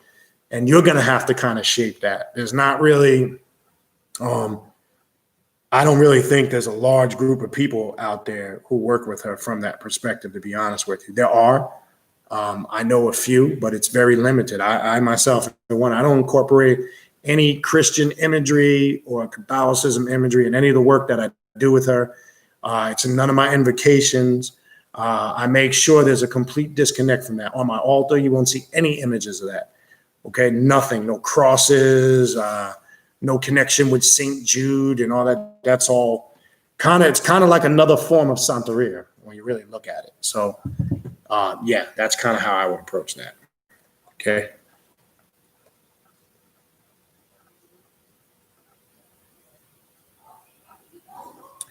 Okay, Rabbi Hina Mill says, I push through a lot of meridians and meditation, and removing blockages has been my main focus for the past year. How still is your breath when you start to tap in? Well, there's 2 things. Sometimes what we're calling that breath is reversed. There's a practice we use on this path called clipothic breathing, because the breathing, when you tap in on this path, especially when you're working with the clipot, the abyss and the void, The breathing, it's going to sound a little confusing to some. The breathing pattern is reversed. We call it clepothic or reversed breathing, because what we know as breath is different when we know it now in a conscious state here. But when we deal with this in the void, for an example, there's a practice we do where we breathe in, but we visualize and feel that we're actually breathing out. And when we breathe out, we visualize we're breathing in, which connects you, quote unquote, in simplistic layman terms, the other side. Your breath becomes one. Now, there's good practices to understand how you move the breath. There's a book I've been talking about for years from Yogi Ramchakyama. And don't ask me how to spell the last name. It's called Science of Breath. And I recommend people first start, obviously, to get to that point in mastering the science of breath. Breathing and meditation and concentration are important to get into that state. It's very still because you become one with it. It's hard to explain or put that into words. It's something that you really have to experience. But sometimes what can happen before you connect on that level, you could have serious periods of where you feel you're hyperventilating. You feel lightheaded, dizzy, sick, because sometimes when you've reached that pitch and you've tapped into a whole nother level, it takes a little bit of adjustment getting used to it. So it's a process. But I would start with the groundwork. Again, Science of Breath by Yogi Ramchakyama. There's a lot of how you move the science of breath through the body. There's a lot of actual exercises you could do in there. Because step one is you have to establish, are you more of a mouth breather or a nose breather? Most people who are mouth breathers, that's damaging to their body on a multitude of levels. Their circulatory system, their respiratory breathing, and their internal organs. Because mouth breathers tend to be people who have a lot more illnesses or sicknesses. We all do to a certain extent, but you need to really understand and monitor that. The science of breath kind of shows you that. And there's practices. So I would start there and work your way up. Okay, you're welcome, Maya or Mia. Hopefully I'm pronouncing it right.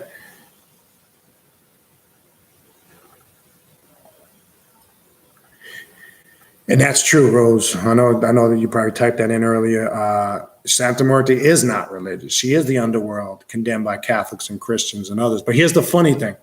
It's just like in Santeria, where you have a multitude of people in the Haitian community, the Latin American, the Cuban, the Puerto Rican community, who pretend on the surface they're Catholics. Some are devoted Catholics. They go to church every week, but really deep down, they're in the bodegas and at the misas, and they're practicing Santeria / Ifa. Well, you see that same practice in Mexico, for an example, where a lot of them on the surface are claiming to be Catholics or Christians, but they're devoted practitioners of Santa Muerte. So there's almost a community within a community in those sectors of religion. You have the ones that you described who are totally in opposition to the Holy Death and condemn it as being evil. And then you have others who are integrated in that whole church setting who are secretly or discreetly on the side, connecting both of them. So yeah, it's again, and this comes from understanding the history of how these traditions got connected. So, but yes, its essence has nothing to do with it. You're right.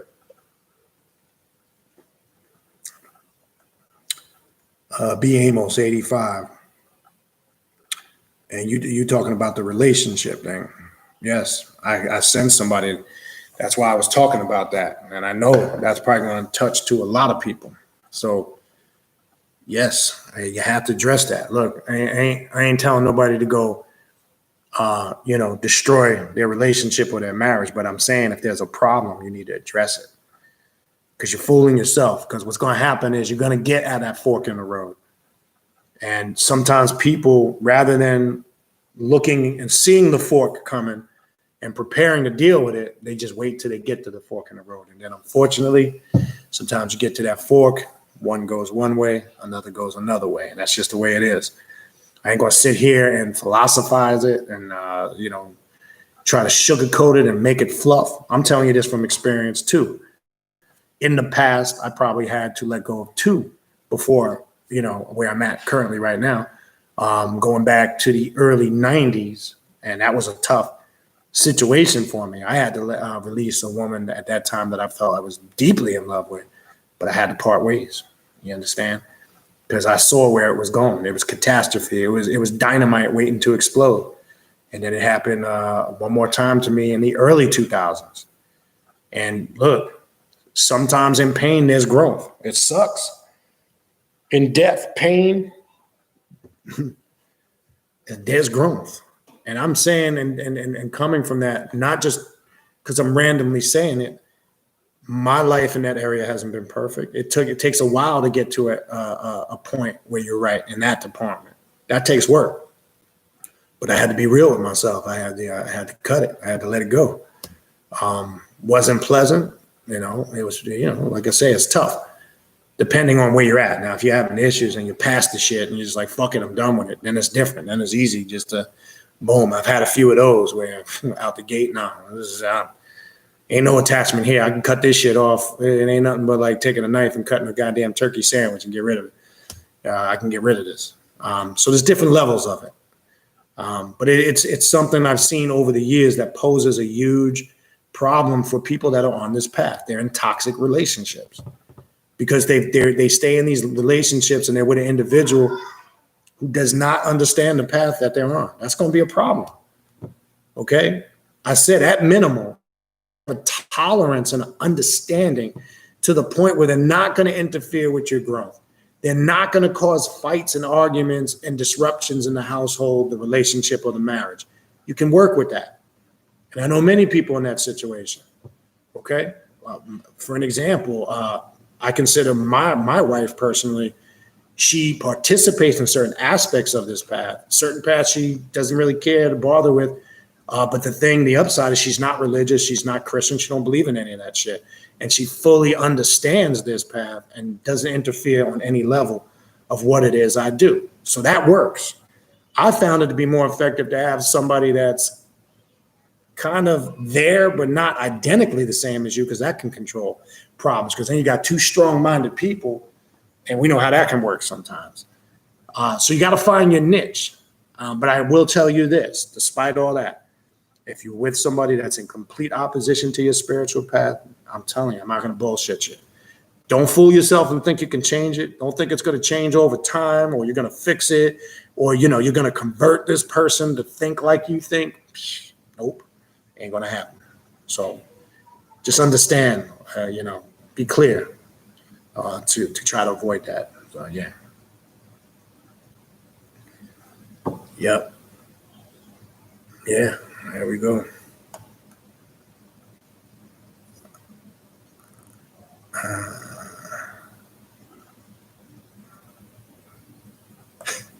Ichigo says, I guess talking about relationship, I take my drawers and slide off. Yeah. Yeah, B. Amos, I feel you. That's a tough one. All I can say this, and again, I'm not trying to give advice to ruin people's lives or relationships, and I don't want anybody to think that. If you've put an honest effort forward, and I say this to B. Amos 85 or anybody out there in a similar situation, if you've made every effort to communicate, try to come up with solutions, try to come up with measures, to have an understanding, to reach an agreement, if you feel like you've honestly done that, and you've done everything in your power to try to make it work, and especially if you have children involved, because that takes it to a whole nother level. So you got to consider that. And I'm not saying that to say stay in a bad relationship because of children, because that could become more toxic. Sometimes people use that as an excuse not to leave. And I find women do that more than men. Oh, I can't leave him. You don't understand. There's children involved. Look, I did it. I had to. I know what it's like. And I don't believe that. That's bullshit. If you have to end a relationship, children involved or not, you can really do it if you want to do it. But all I can say is if you put every effort forward, made every attempt to see what you can do to repair it, and if it don't work, then you can walk away knowing that you tried. That's fine. And there's nothing to put your head down about. There's nothing to feel wrong about. You did what you did. Now, if you ain't make no effort and you're just being completely unreasonable and you're not trying to at least communicate and everything's got to be your way or the highway, then that's on you. That's something that probably going to backfire on you. So if you've honestly put the effort and the energy in, and you can say it didn't work, there's no guilt with having to go separate ways. That's just the way it is. And again, anybody that knows me, I'm not going to tell you shit you want to hear. Oh, no, brother, sit it down and talk to your queen. You don't understand. Look, I'm not going to give you that advice either, because I don't want to be the one responsible for telling you to leave or the one responsible for telling you to stay. You need to be the individual to come to that conclusion. All right. And again, I'm telling you this from experience. I've been there, done that, got the t-shirt. Okay. So I know. I'm not speaking this just because from reading a book or giving my own personal opinion on it and I haven't been through it. No, I've been through that.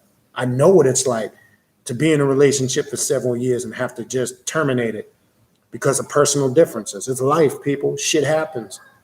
And you find out these things, as painful as they might be, they make you stronger. Okay? They only make you stronger. Does it suck at first? I ain't gonna lie. I ain't ashamed to say I was much younger. The first one was heartbreaking for me. That girl had me every which way but loose. But again, I was only mid-20s? I didn't know. I was I had Similac behind my ears. What do you know about love in your early 20s? Right? What do teenagers know about love? So it was painful for me because I was so young. I thought, that was, we all think we know the one. And yeah, it was a horrible experience for the first several months. But once you get a taste of that new next piece of pussy, that shit goes away quick. I ain't gonna lie to you, but it's painful. You know what I'm saying? It's part of the growth process. Remember, in hardship, there's growth. Nobody's gonna go through this life without going through some form of suffering on a multitude of levels. We all experience loved ones passing. We all experience a heartbreak. We all experience struggles in our life, be it financially, spiritually, family-wise. Who doesn't have family problems? Who isn't dealing with bullshit with siblings, uncles, aunties, parents, right? This is part of the life process. This path helps you identify those things. That's part of shadow work too, by the way. And your work geared to creating harmony between it. See, we understand on this path, thinking that you're going to fix everything and you're going to wake up one day and go, oh, my life is so great. I have great relationship with everybody in my family. I have this trophy on my arm. I have the house with the picket. It's all bullshit. That's not reality. Reality is establishing, how can I make order out of my chaos so my chaos doesn't consume me?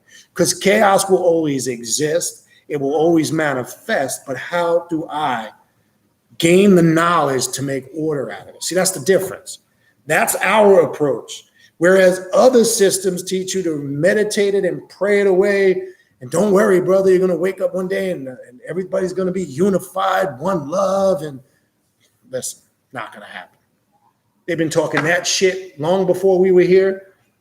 And we're going to be long gone in transition, and they're going to be still talking about it. And guess what? It ain't going to happen. Okay? See, we don't deal with unpractical realities. That's not a practical reality. We know, even when we're on this path as skilled magicians, we got our craft flowing. We're getting results in all aspects of our lives, spiritually, mentally, emotionally, physically, and financially. Those are the 5 P's I show people in the mentorship program how to work with. That's my focus on this path. That's what I show you in the mentorship program. How do you master yourself spiritually, mentally, emotionally, physically, financially, in those orders? That's all I give a fuck about. Once that's flowing, we still understand chaos will find its way into your life. I keep telling you this. The story of Ra's journey to the underworld, right? Ra fought Apep off from the hours of midnight to dawn. He was trying to kill Apep. His son Set came and said, Pop, you're doing it wrong. You're all fucked up in your approach. You can't kill chaos. You have to make order out of it. And he was the only one able to keep Apep at bay. No other deity in Egypt could do it. Not Ra, not Heru. Name them all, run them all. That's what made Set different than any other archetype when you read the stories. He came and said, get out of the way. Let me show you how you do this. Because he knew Apep who was representative of the serpent, would shed its skin. And we know when a snake sheds its skin, it just grows another skin, which is symbolic of chaos will always find its way back to the individual. You sit up and tap into chaos every night you go to sleep. When do your worries come to you? From the late hours of the night to the morning. We've all at one point or another sat in bed trying to fall asleep, thinking about shit we got going on in our life. My relationship, I got problems, it's fucked up. I'm dealing with money issues. A lot of people are dealing with a PEP right now every night they go to sleep with this pandemic. People that are unemployed, out of work, don't have jobs. People are going to be dealing with a PEP now that they just can't, that $600 benefit is over and they haven't established what they're going to replace it with. A PEP will be coming, unfortunately, to these people in the late hours of the night to the morn because they're going to be falling asleep stressed out. That's symbolic of the PEP energy. Anytime you go through worrying thoughts through those late hours to the morn, that's a PEP coming to you in the form of that energy. And the only one that can make order out of that is understanding the isolated consciousness of Set and what Set represents. That's it. Okay? That's what we do on this path. I find myself, whether I'm stressing out about my business or the company that I'm dealing with, or issues in the family that need to be addressed. We all lay up thinking about this. I don't give a fuck who you are. Don't front. Don't act like you tough guy or tough woman. Oh, fuck that. I don't care. I don't give a shit. Bullshit. You care. We all care to some certain degree. Don't front. We all are invested emotionally to a certain degree because it's personal. Okay? So being like, fuck that, I don't care. We got all those people that they tough. I don't give a fuck. I don't give a fuck. And usually the ones that are always saying I don't get, they're the softest marshmallowy motherfuckers you ever run into. Okay? So you deal with that PEP energy all the time, right? But we also know through a PEP and chaos is regeneration and renewal. And that's what this is about. So we know no matter how efficiently we might have things going in our life, you could be a point in your life where overall you may not have no serious problems. I get to those points, right? Your money's decent, your family life is decent, career life is decent, everything as a whole is decent. But we don't let our guard down. We know at some point some bullshit's coming over the horizon, right? We just need to be prepared for it. But having the knowledge and the skills now to deal with the chaos when it comes is different. Prior to that, when you didn't have this knowledge and you get caught up in your emotions and you're just a completely reactive being and not a proactive being, that's when the shit becomes consuming and you fall victim to your chaos. So we need to understand and establish the level of that. So that's what this is about. I don't even know what started this conversation, but anyway, yeah, you get my point.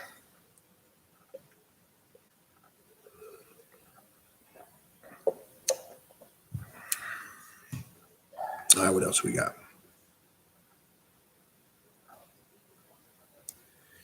So Mystic Moon, I know you, okay, so this comment, I know you said this to Rose, but yeah, I want to elaborate real briefly on the Grim Reaper image. If you look at the Aztec mind image, the image of the Grim Reaper, yes, that's something that comes more modern day time, but anything that was associated with a skeleton or skull figure, when you look at some of the older images, it just is a symbol or representation of death. And even the skeleton image or the Grim Reaper image, the Catholic Church really isn't cool with. They look at it as something negative or something evil.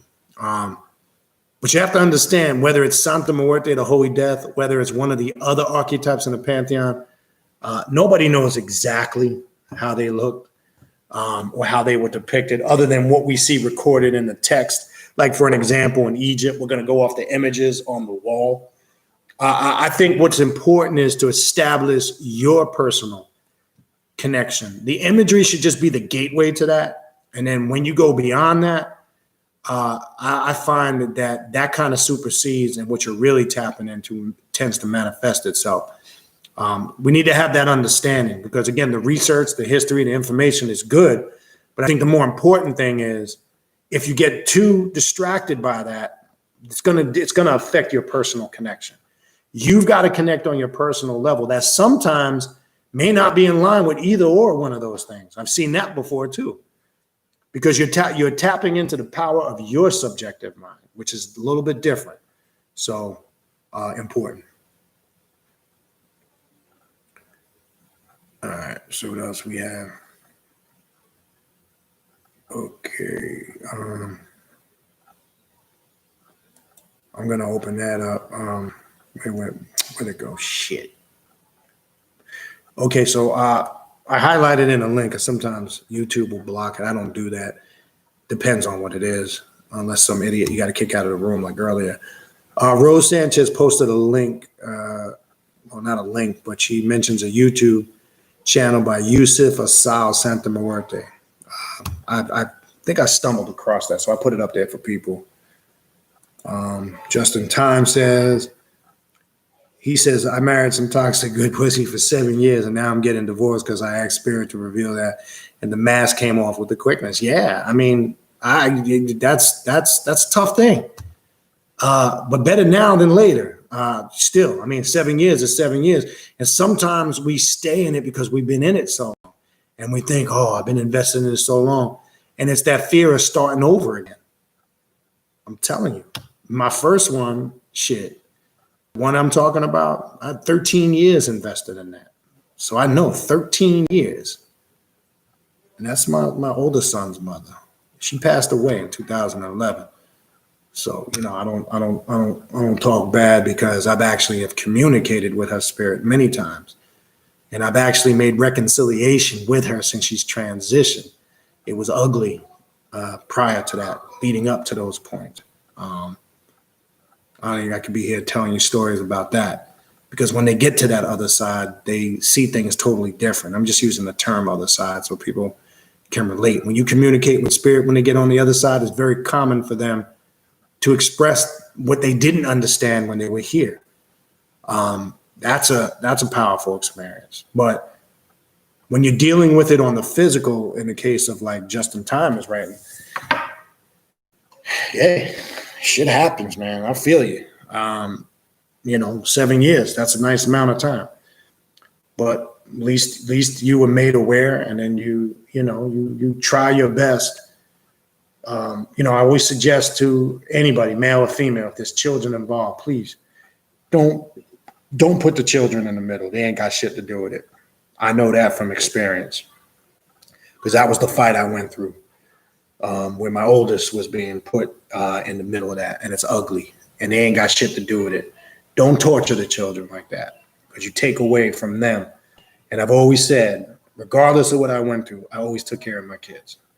There was money there all the time, and many times extra money was given to take care of bills and house. So I don't believe in any man being a punk bitch and not taking care of their kids, regardless. I don't care how angry you are with the woman.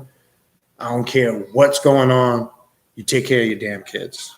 I don't just because she taking my money. She ain't doing okay. Then get this shit done legally. Get it right, because there's only one person that's going to suffer from that: your children. I don't care what anybody says. So I have respect for no man that don't want to do right by his children. And I know you can come up with, well, you see, I want to, but no. You don't really want to.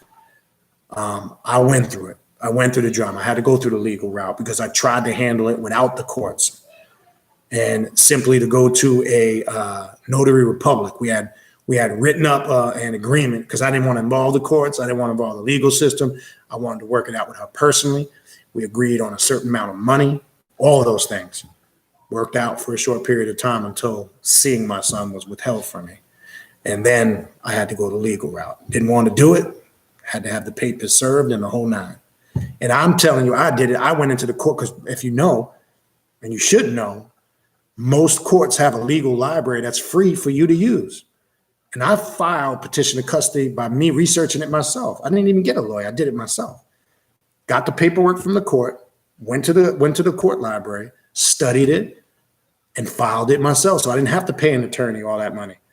So if you really want to do it, you can do it. I'm just saying, and I'm telling you that why I have no tolerance or any excuse level for that, because I did it myself. I know. And if you're just too motherfucking lazy to do it, then that's on you.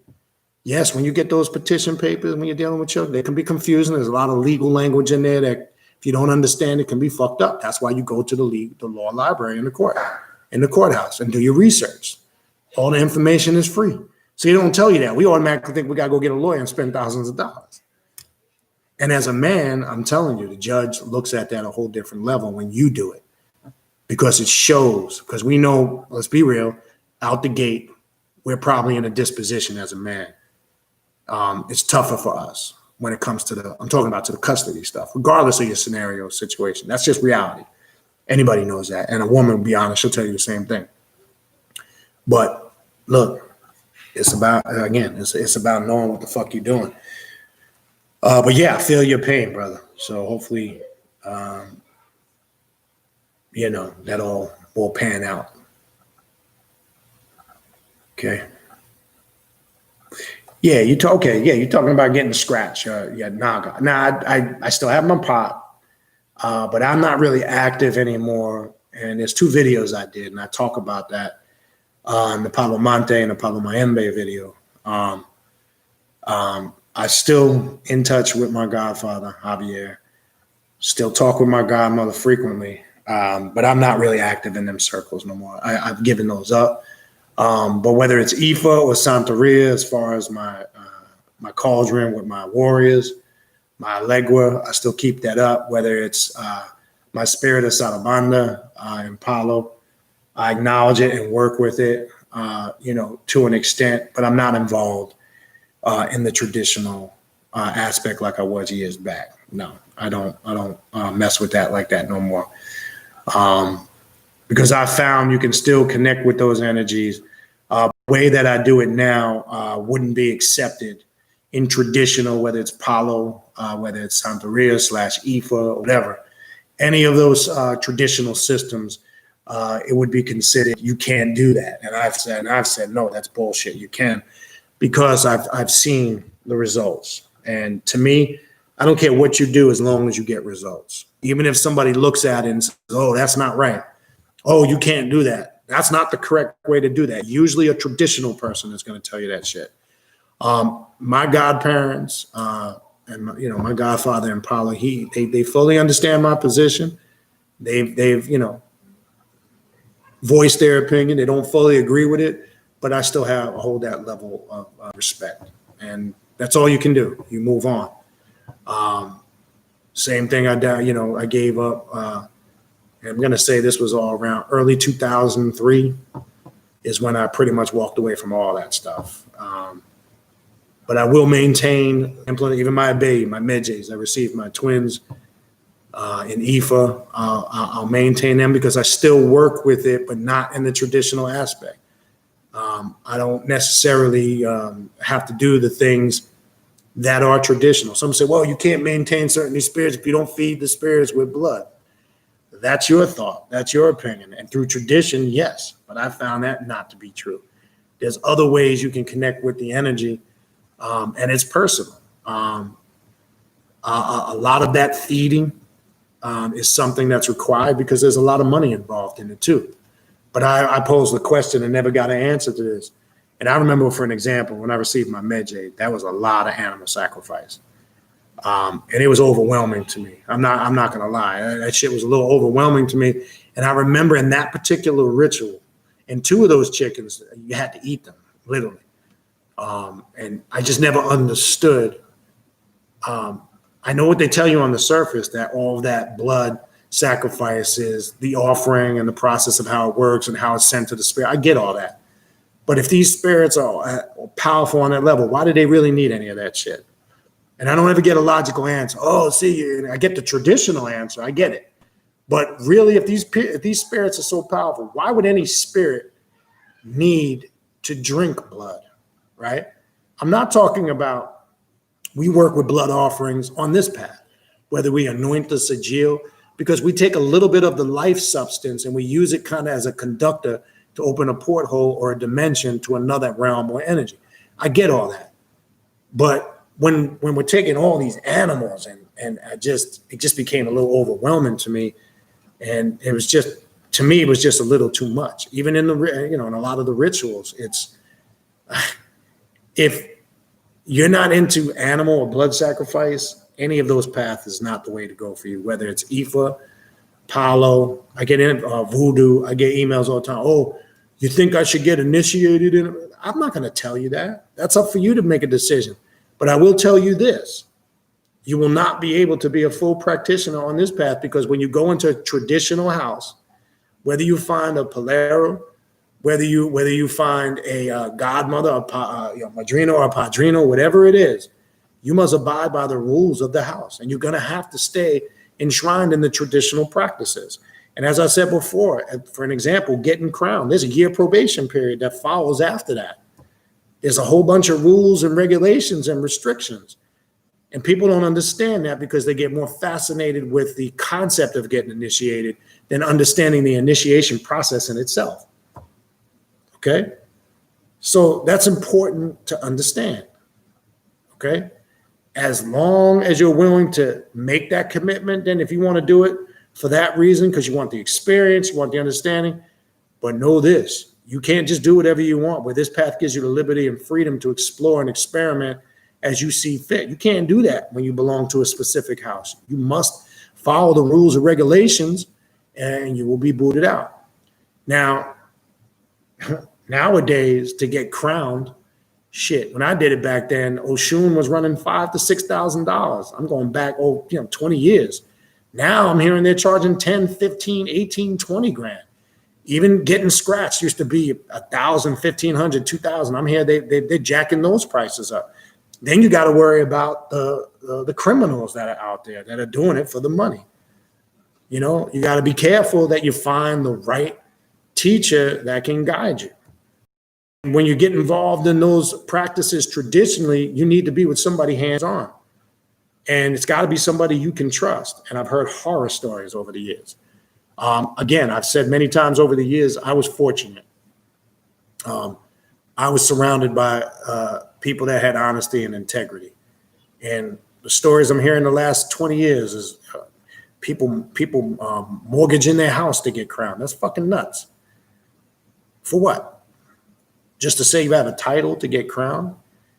And if that's your path and your passion and your joy and it's what you want to do, then power to you. But again, that's something I've evolved past, but still work with on an occult level now.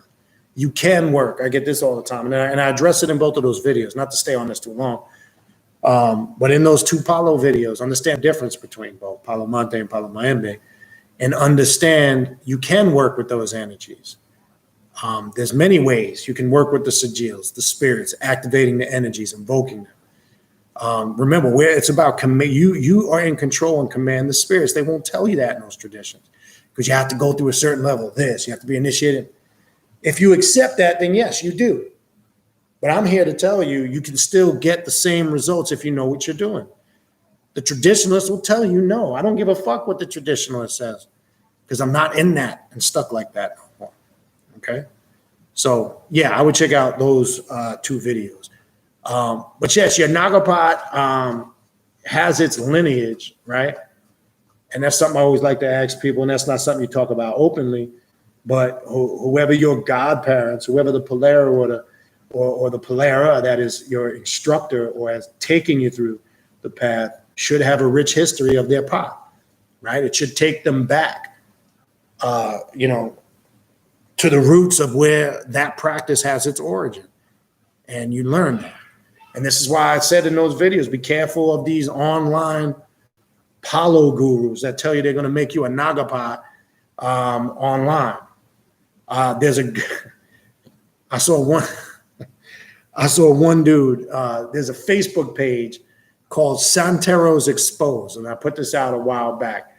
And not only do they just expose shit with Ifa, they show you all the bullshit that goes on the internet and all different places with people that are hustlemen and con artists. And they had there's one video on there where they show somebody that got sucked in paying thousands of dollars for a pot online. So they ordered it. Well, they didn't order it. The one that the person ordered bring it to them. And immediately they were able to recognize it was bullshit. And they live in the video, they take the pot apart. It was just concrete and dirt. There was no elements in there for the spirit that it was claimed that this person so-called paid for. And first of all, you can't pay online. You have to go through man, it's just sad the shit people fall for. You have to go through the actual initiation. But this person didn't know no better. It was their stupidity. They took the pot apart, and it turns out the substance of the pot was nothing. And this is why I told people, you can't buy, somebody that's claiming to be, a high priest of power and they're online, or they're using all these fancy titles, and they tell you, send me $2,000 and I'm going to make you a pot. Don't fall for that shit, people. Okay. But anyway,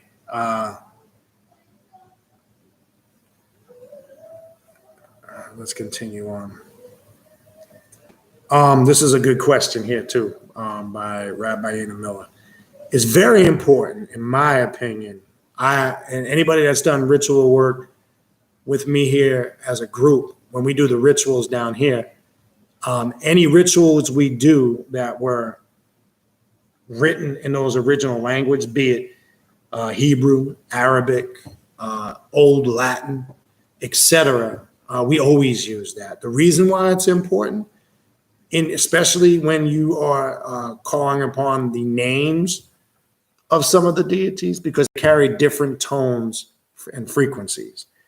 I've said many times before, the English language is the youngest language on the planet. If you just do your basic research on the English language, and I'll show you two things, how the tones are fucked up, but the origin of the language itself is jacked up. What do I mean by that? If you look at a basic dictionary, every word in the English language, it'll always say from the old French, from the old German, the Latin. It usually makes reference to every other language that came before it. So it's the baby language on the planet. And a lot of things get lost in translation in English, and you could just do that with basic Spanish. Anybody that speaks Spanish will tell you there's some words you can't really translate into English, and they don't make sense. So they try to liken it towards the closest thing. Well, that applies to a lot of languages. So things can get lost in transition, number one. The tones, number two, are fucked up in English. All you got to do is go through the alphabet, because, for an example, F sound. How the fuck is phone spelled P-H-O-N-E, and it still has the same sound as F? You can see which letters are authentic and which aren't. How the fuck do you spell pneumonia with P in front of it, right? How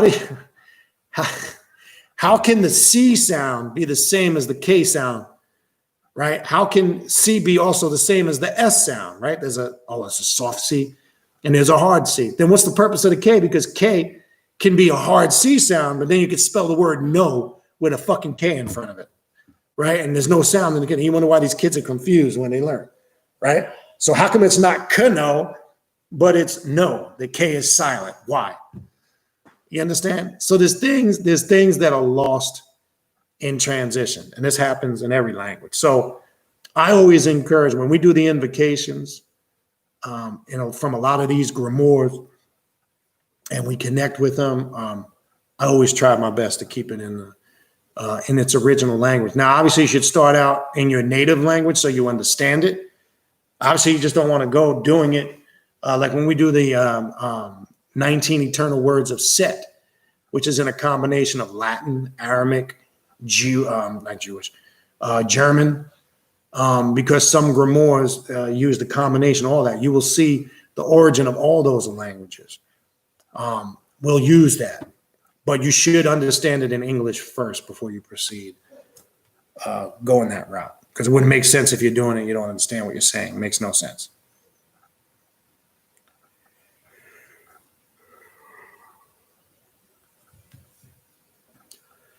Ishra Nocturnals, they all are they just deific mass. Those are just titles. You're correct. The Lords of Darkness is simply, that's a term also used for the Goetia. All right, remember the word Goetia is a Greek word. That's something that comes later on, because most people who work with the 72 Lords of Darkness, which is their real name or title, always incorporate that connection with the seals of Solomon. And it goes back before Hebrew mysticism. So yes, those are titles. and they all are forms of the deific masks. For an example, Belial sometimes by some is depicted as an energy or a demon in itself, but some say it's just another mask of Lucifer. It just depends on what you've researched and you studied. I say to eliminate and avoid getting caught up in that. You could have that knowledge and that history. I think as long as you understand what the energy represents is the more important thing. They all represent a certain spiritual function. As long as you understand that and you've mastered that, you will be fine. When you start getting caught up in the semantics, is it this or is it that, then you're taking away from the very substance of what it really represents, point blank. So that's the best way to approach it, but you are correct. What else we got? That's a good book too, though, Mystic Moons. The Black Ship book by Malthus is important because it lays the groundwork for ancestral work, which connects you, is one of the key components of your personal daemon, which obviously the book focuses on demonic integration, which is the higher self. And that's kind of what you want to do. That's what you definitely want to be connected to, because that's the foundation. So definitely a good book. Oh, VL's Corner. Okay, that's the brother L Bones that I played the track earlier. He's in the room if he's still here. No doubt. Track was fire. I know I was supposed to get back to you a few days ago, got jammed up. Definitely fire. And I'm gonna reach out to you, brother, try to get you to come on Friday night show on Facebook show. That's the brother. His music is on SoundCloud. Just type in the title, L Bones, The Ritual, Bonez, L Bones, and support the brother. Good stuff. Not sure if you were here earlier when we played it, but good stuff. Shit was fire. Okay, so yeah, Rabbi in the middle, you've actually merged with your breath. Yes, that's why I was saying earlier, it's hard to describe and put it in words. How do you describe that? But feeling it is that's a whole nother story, no doubt. All right, what else we got?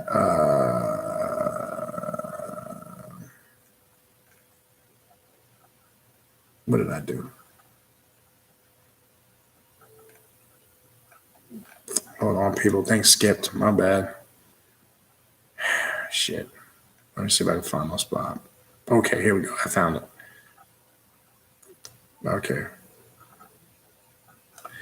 Okay, Soulport 777. I'm trying to get through the rest of these questions, people. Hopefully, for the sake of time, I'm getting close to that time. I'm good. I'll stay on for a little bit longer. This has been fun. I like doing these freestyle kick-its. All right. Does a person come out stronger after working with the clip path? Yes and no. I've seen those who have embraced it and merged with it and absorbed it correctly come out extremely stronger, come out extremely more of evolved and better person. But I've also seen those who were not prepared to work with it come out battered and destroyed. Okay. So it just depends. The ones that come out battered and destroyed, they didn't do their due diligence. They didn't do their homework. Again, there's no 100% way to prevent that. I wish I had an answer. People say, well, how do you prevent that? You really can't. All you can really do is do your due diligence, study and research, because I've seen people who've gone into it and felt confident and came out destroyed. That's a reality. So I wish I could give you the answer. I don't really know the answer to that. All you can do is do your best, educate yourself, and if you feel confident, the only way you're going to find out is by exploring and experimenting. But maybe if you see in the process it's not for you, then pull back. But once you go through that Sitra Akra, the other side, there's no turning back. So it can go both ways. A good book for working with the clip path, there's many out there. There's one called Visions of the Night Side, Asenet Mason. There's one called Clipothic Meditations that she's also put out. Any books that she's put out is real good on the clip path. Michael W. Ford, he's got some books on the clip path. It's scattered through various different publications. Luciferian Magic, he talks a little bit about it. Michael Kelly, you can check some of his books. He gets a little bit into it, but he gets more into working with the abyss or the telepathic realm through Leviathan, which that's a strong connection. But if you're Bal Cadman's book is really good too. He talks about the Qliphoth and the Sitra Achra, the other side. It's ghosts, demons, and goblins, the Sitra Achra, and working with the Sitra Achra and the through the Hebrew tradition. He talks about. He gives a good breakdown of the Kabbalah and the Kabbalistic tree, and then he kind of shows you how once you have that, and he goes in depth with each Qliphothic realm, and he's detailed in his breakdown on the understanding of the facilitators of Samael and Lilith, or Lucifer and Lilith. So yeah, if you Google any of those, there's a lot of good books out there. Bal Cadman's book would be good, I think, for somebody out the gate to understand the Qliphoth, because again, I think he has a great skill in making it very simple for the reader. He's just got a beautiful gift where when you read his work, and I'm not saying his work is simplistic, I'm saying the way that he conveys it is very simplistic. And some writers have a skill, and I've always said that's Bal Cadman's skill, in my opinion. Okay, thanks, Brother Duma, for putting the book Science of Breath by Yogi Ramacharaka. I can never get the last name. It's an old book that came out, and every major guru and occultist has used that book to master the science of breath. I've been talking about that book for well over 15 years now. Yeah, definitely check that book out. You need that because you must master the science of breath before you can obtain proper focus, concentration, and obtaining a good, thorough understanding of meditation. If the breath is out of whack, all of those aforementioned things will be thrown off. Your focus, your concentration, and your meditation will be fucked up if your breathing is jacked up. This is why people say, I struggle with meditation. I can't concentrate. I can't focus. I can't obtain the meditative state that I'm looking for. Well, it's a lot of reasons. One, diet is one of them. If you're putting fucked up shit in your body all the time, chemicals, preservatives, bleached sugars. And I'm not saying don't eat that shit at all. I'm saying when you're constantly doing it. I'm not saying don't treat yourself. It's okay to have a fudge brownie, a slice of cake, or a fudge sundae. Just you can't do it 4 or 5 times a week. Okay? That's no good for you. So that's one factor. Breath is another. So I would look always into diet and breath. Find the diet that works for you. Blood type has a lot to do with it. I've talked about that many times. Know your blood type. It's going to help you understand the correct diet you need. Okay? And one diet does not work for everybody. I don't give a fuck what anybody says. Not everybody is genetically aligned and mentally aligned to be a vegan. Don't fool yourself. Okay? Especially if you're O positive and O negative. I talked about this many times over the years. Okay, then there was and may he rest in power, Dr. Sebi diet, where everybody thought that was the heal all, cure all. I know a lot of people that went on the Dr. Sebi diet and got sick because it's a tropical diet for people that live in a tropical climate. I knew a brother that was O positive went on that and he got serious case of jaundice. His skin and nails, he motherfucker turned yellow, literally yellow. Because O positive people need more higher levels of protein, and sometimes getting it from veggie and plant sources is not enough because it's more of an aggressive. I always instruct before you go on any diet, you should get a thorough printout of the levels of vitamins and minerals. Your blood should be tested, all that before you go on a serious diet. You should know your levels of zinc, any other minerals that are key, copper. All of those things you should know, levels where you're deficient and where you may have an overabundance, because that should transition into what kind of food you're going to start putting in your body. Because say you're taking in foods high in iron or certain minerals you don't need, then you can create certain levels of toxicity and you're not even aware of it. So one diet doesn't work for all. You need to understand your blood type to kind of get a good understanding of that. Okay. What else we got? Yeah, Blade of Astaroth, recommend that same book, Klepothic Meditations, a great book, excellent book. Oh shit, telekinesis, remind me of the Rakim rap. I'm just kidding. I've used it once 2 years ago. The first time I activated my Kundalini, I had the back of my neck sore for 2 days. How knowledgeable you are, there's any deities I can work with? Yes, I mean, that really is a class, I'll be honest with you, in itself. You got to remember, any deities you can find, whether it's telekinesis, astral travel. Look, you can really use any deity that's aligned within that. Now, your psychic and your spiritual abilities, really, in essence, whether we use the Greek word telekinesis or whatever, that's in essence what connecting with the deity is about. Because remember, all these represent certain areas of consciousness. For an example, let's just say we're talking about telekinesis. Tahuti or Thoth deals with increasing your knowledge and your wisdom. That would be a great, because he had a spiritual insight and understanding as it's recorded that other people didn't. He had a deeper insight. I would also put Set in that pantheon. Why?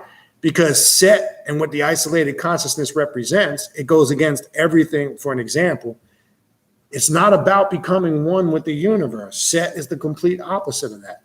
It's about stepping outside of that oneness and isolating yourself from it and looking at it as an observer. Because you can't understand how all things are connected in one.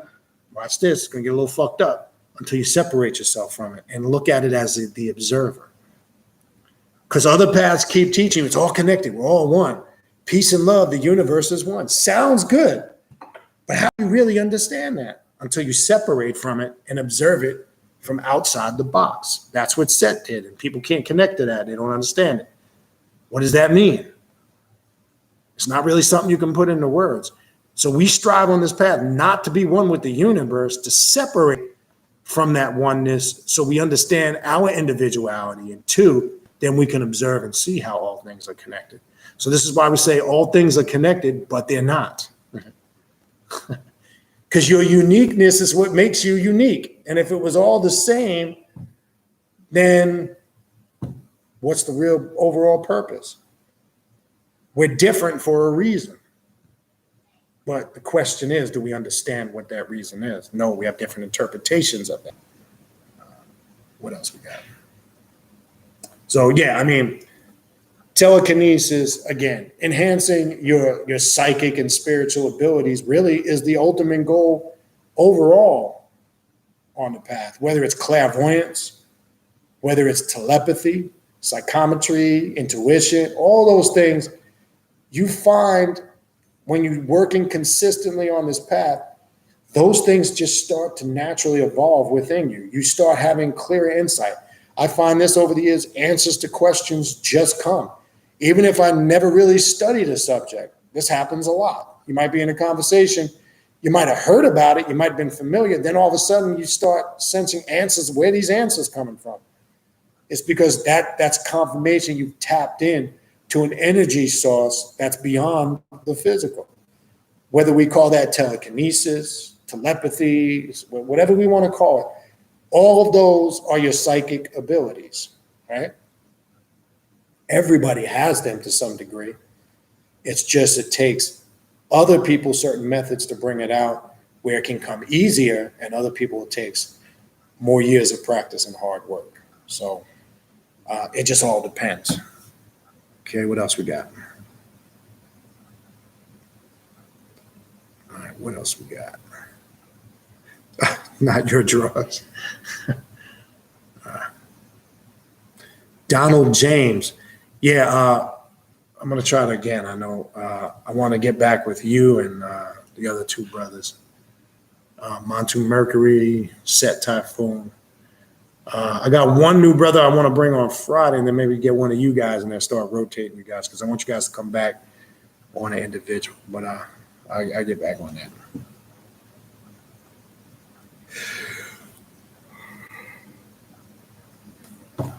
All right, what else we got? Double R. I really enjoyed the guided meditation we did for the Santa Muerte aspects class. Good. And remember, that's key word, aspects, right? Different fragments or components of energy. And we do a lot of that work in the classes. I try to take advantage of the virtual setting where we can incorporate some level of ritualistic work, meditation, visualization, because I try to show people in them classes, the power of this is in your mind, man. If you have this, you can do whatever you need to do. It's great having the altars. And as I've said many times before, you know me, I love all of the bells and whistles of the full-blown ritual altar, the imagery. When you have the ability to set that up, I encourage everybody to do that. But is it mandatory or necessary? Absolutely not. Does it enhance your power and spiritual practice as far as connecting the tangibles to it? Most definitely. Because those are tools that enhance the powers that you can grasp on to open up your consciousness and your awareness to a higher level or perspective. Okay? But most definitely. What else we got? Rose Sanchez, no problem. I appreciate you being here. If you are a new viewer, I'm not sure if you've been in here before. Maybe you haven't. I just didn't notice.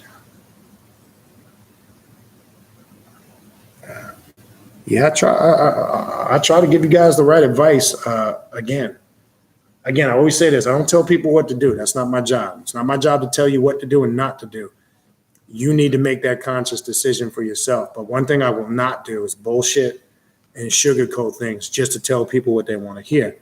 And I tell people all that anytime somebody does a reading with me, like I mentioned the shadow readings, they can be intense because I'm not going to hold back, because if I see something, and I'm not going to dumb it down just to soften the blow, I'm not going to talk about things you don't want to talk about, but I'm going to tell you like it is, because that's how I was raised. And I appreciate people. I might have sensed some of it back then when I was young, people being hard on me as far as, family, elders. But I tell you what, I appreciate it now that I'm older, because knowing what I know now would have been more damaging if people would have bullshit me back then when I was young and tell me soften the blow. That's just, I come from a family. I was raised by, I have my father. My parents stayed together through the whole marriage. I was fortunate at that, but I was raised on a house full of women, 3 sisters and a mother. And I've said this before in the past, but I wasn't raised by no girly women. I'm not saying they were tomboys. Well, my little sister was. She played sports. That was my little sidekick. They're very feminine, trust me when I say it. There's no doubt about that, but their nature. I grew up around women that just didn't take no shit. And I'm appreciative of that. So I was raised by women, 3 sisters and a mother. I was in the house with them constantly. And I also see the flip side to that, because I think back of, man, shit. When you got 4 strong-minded women in the same house, that's some tough shit. So I was outnumbered in that. And my mother was always along those lines. Shit. I'd be here all day telling you stories. Shit I seen my mother do, and the way she resolved things and how she handled herself. I get that shit from my mother. You understand? She was about doing whatever had to be done to get it done. That was her philosophy. You do what you do to get it done. And that's my philosophy. You do what you do to need and get it done. And she didn't hesitate to tell you how she felt. My father, too. He was worse. My father sometimes was too blunt and to the point. And he didn't give a fuck if you liked it or not. So I think we need some of that. And I think nowadays this new generation and all this political correctness, we can't be like that no more, because now we got to worry about discrimination. You can't discipline your kids no more in public. You got to worry about them calling child services on you. Let me tell you shit my mother did with me, man. When we would go into a store, we'd have that conversation before we got out the car. Don't ask for shit.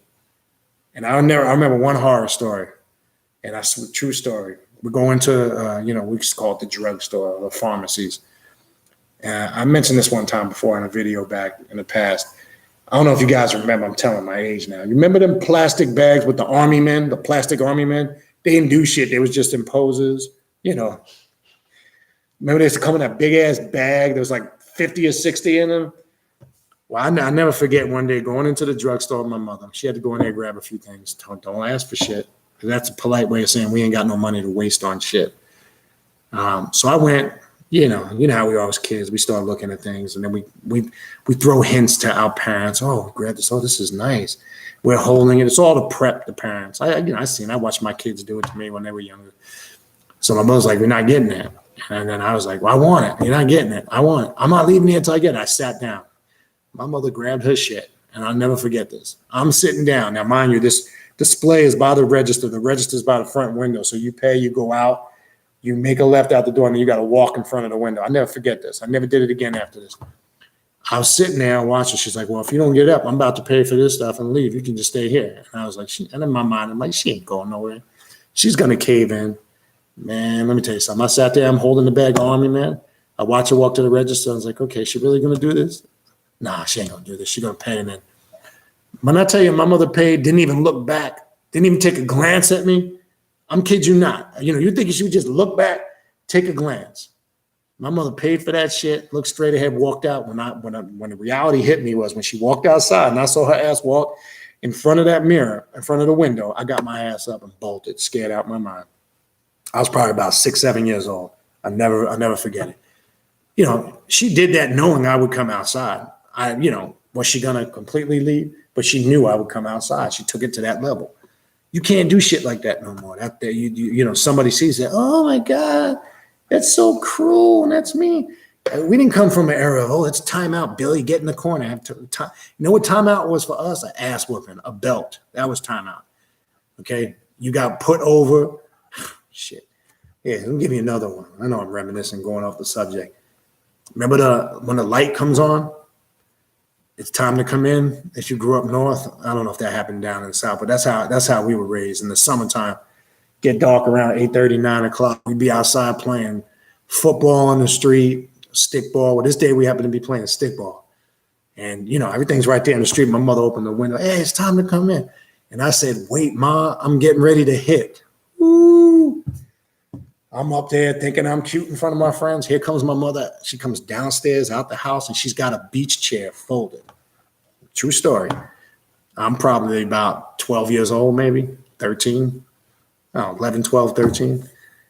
She comes out. She opens the beach chair, sits down, and does like this to me. Come here now. Now all my friends are outside. My mother's pull your pants down, put me over her lap, and whip me with the belt in front of all my friends outside. True story. Tell you what, that motherfucking light came on after that. I don't give a shit what I was doing. I dropped what I was doing. I took my ass. Took my ass in the house. I didn't want that shit to happen again. That was embarrassing. Different era. That's just kind of, it's where we're at now. Shout out to Doom. Check out his occult jewelry. I see you guys talking about it. Check it out.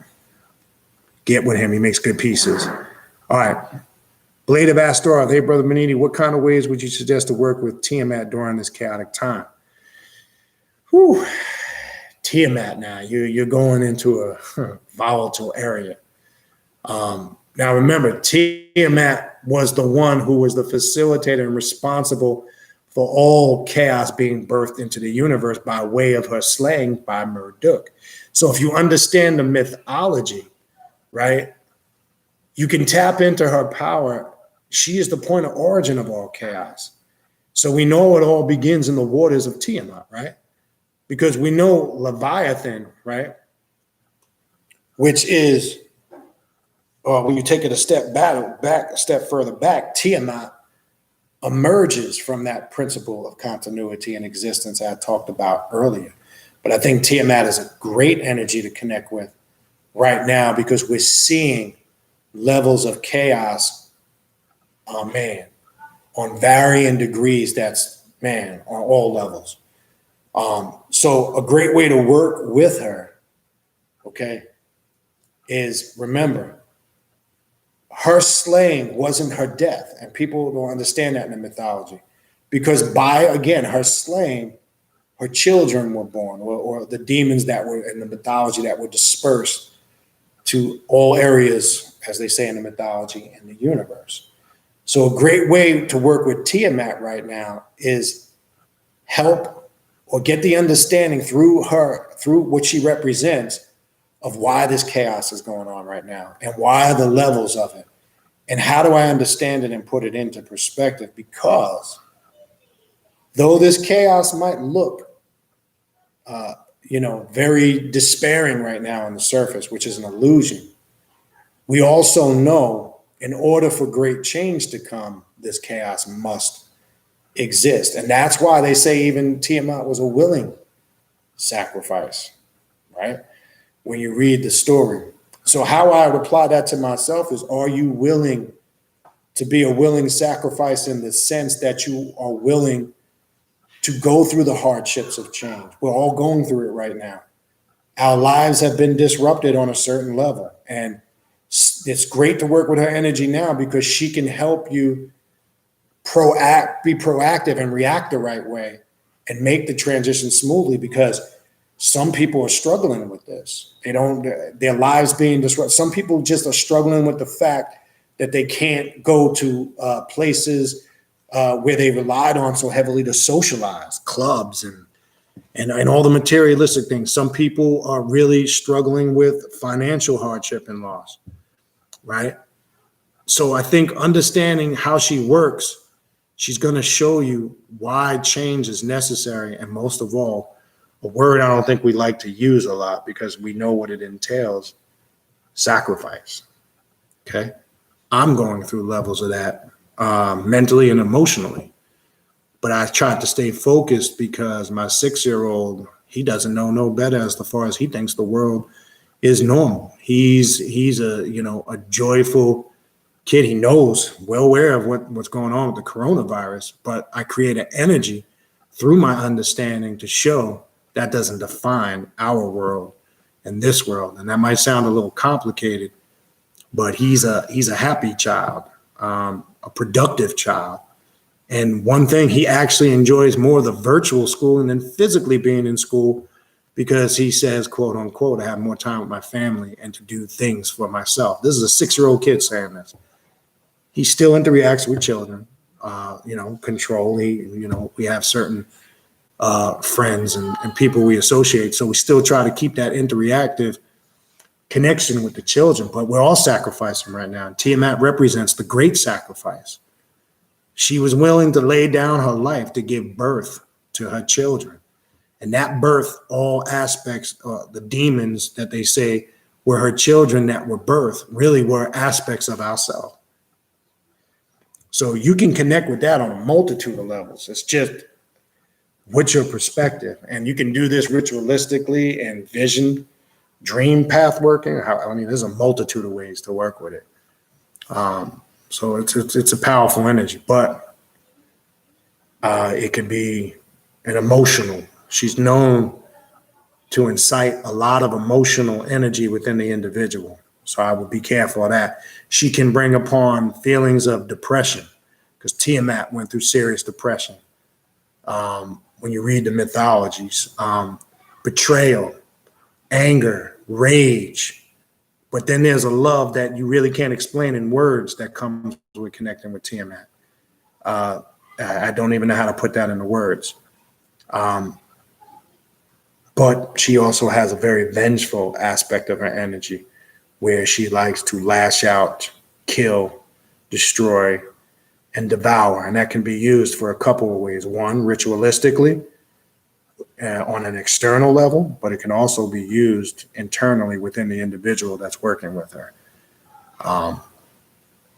There's a lot of ways you can connect with that, but that's a good point. All right, what else we got? DBO, yes sir, Mr. Moons, Jayla, Danny, are you Puerto Rican? No, I'm not. I've talked about this before. My ethnicity is Lebanese and Sicilian. My parents, I have roots and origins in Libya, Northeast Africa, and the Southern Mediterranean, Sicily. Obviously, if you know the history of those regions, those people mixed. When you study the origin of Hannibal, when you look at the Southern Mediterranean and Northeast Africa, at one point where people don't know, the island of Sicily that's now claimed by Italy, Africa once claimed that. And people from Carthage literally walked over, and you have intermixing with those peoples, and some actually migrated and worked their way into Libya, or some know as the Lebanese. So it's a complicated history. Not complicated. It's a history that in my family, and it's even Peruvian, which that's a whole nother story with the Native American tribes. But it just goes in different areas. But no, I'm not Puerto Rican. What else we got? Yes, you can. Again, visualization is a powerful tool. That's really all you need. Again, I like to work with both. I just look at the altars in the chamber room is just a energy. It's like I look at, because it's separate. You guys have seen it on the videos. Like my main living space in my house, I don't have any of that stuff in here. One, to keep nosy ass people when I get visitors and people come over, I don't want them all in my shit. That's number one. But I have a whole separate area connected to the house that it's a big ass chamber room. It's like, to me, how I have it set up, it's like walking into another vortex, because everything in that space is sanctified by that energy. Yes, you can close your eyes and tap into the power of your mind and do it anywhere, sitting in a car, in a park, outside, in your bedroom, laying down or flat on your bed, no doubt. But I like to kind of bridge the connection and with both the objective and the subjective. So yes, but you're right. You definitely don't need it. It is not mandatory. Yeah. All right. Mystic Moons is out. We're about to be out in a minute here. I know I stayed on a little longer than I would.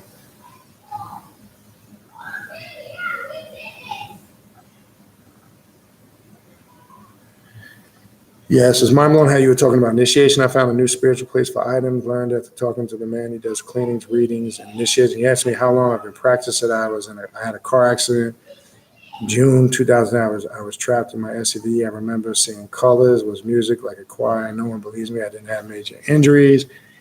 He said, wow, your presence is strong. I couldn't open them. All right, hold on. Damn, sorry, it skipped. Okay, here we are. I couldn't open them. When I came back to myself, I was standing in a different position. Okay, so you're talking about, okay, yeah. I mean, if you had that experience, you had that experience.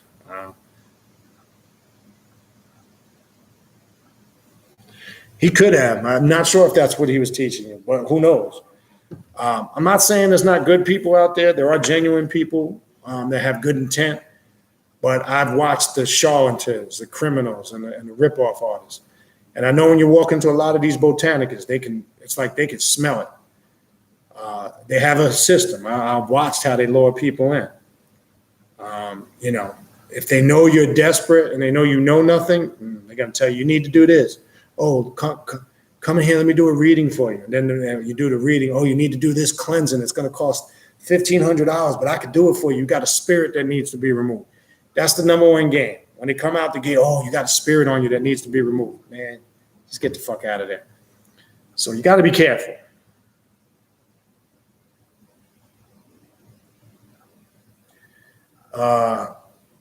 If you're talking about, let me just make sure it's the same Christopher Lee. The one that used to be in the occult and then converted to Christianity. I just want to make sure I have the right person. I think that's who it is.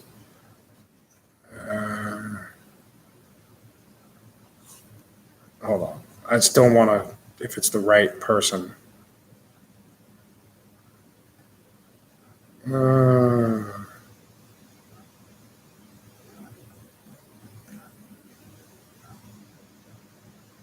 I'm not sure if that's the same dude. Is that the actor that was in a lot of them cult horror films? I'm not sure if that's the same Christopher Lee. Hold on.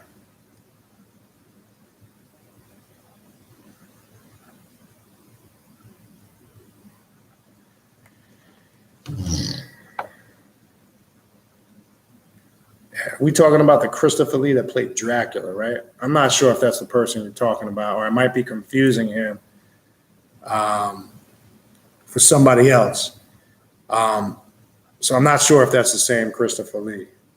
So I'm not sure why that was said. And now if I'm okay, it is. Yeah. I would say that's a matter of opinion. Okay, that's what I thought it was, that Christopher Lee. I think it's just a matter of opinion. I've been in the occult for over 20 years. I haven't lost my mind. And it determined, and then the question is, what is losing your mind? That's the next question. What's his perception of losing your mind? And is he saying that because of experiences he had? I've seen a lot of Freemason and occultists, and this I just write off as complete bullshit. There's a lot of so-called occultists or people that were part of esoteric organizations such as Masonry who are now born-again, sanctified Christians, and now all of a sudden they speak out on the evils of occults. I write that off as pure bullshit. Usually those people came to a point in the journey, and this path is a tough one, where something frightened them back into Christianity or back into what they used to do because they couldn't deal with it. And they usually come up with some story. They heard a voice, Jesus spoke to them, or they were told that you need to get it, whatever. I write that off as all bullshit. Because, yes, I had a client, I mentioned this, back in 2014. I'll never forget this. This motherfucker said he went to Jerusalem. This is an occultist now, knee deep in the occult. He went into, I forgot what church it was over there, one of the old churches. And he said he heard Jesus's voice tell him he needs to be saved and leave the occult. You want to know why he heard Jesus's voice? Because when fear kicks in, the subconscious mind will go to what it's comfortable with. So shit like that I write off as personal. Did they hear a voice? Did they get that calling? I'm sure they did. But all I can say is this. I can only use my example. Is there dangers in the occult? No doubt. There's dangers in everything. I've seen religious people become whack jobs. You can be in the church, and I've seen Pentecostals, they can be whack jobs. And I can see somebody become so fanatical where they're crazy and they lose their mind, and they're religious and they're Christian. So I think it's a matter of perspective. Now, again, I think Christopher Lee is saying that, obviously, and I haven't read much about it. I am familiar with it to a degree. I would say he's saying that based on what he studied, researched, and experienced. But I can only say it on my experience. I don't have any experience like that. I never felt at any point in this journey, and I've worked and am working with what some people would call very dark, and in some people's mind, evil and crazy. And I found in everything that's labeled evil, dark, and crazy is the most powerful energy, not as far as just power, but when we talk about understanding real love, power, and understanding, it's in those darker energies. So I've never felt at any point in my journey in regards to that. So that's really all I can say on that. So I'm not sure. What else we got? Sheldon Scott says, Infernal Blessings, just want to say thank you for these gems. You're welcome. Hubert, what's your opinion on? Oh, I just answered the Christopher Lee. Hopefully that helps you, Hubert. Maybe I have to go back and read a little bit more. I am a little familiar with Christopher Lee, and I do remember hearing that.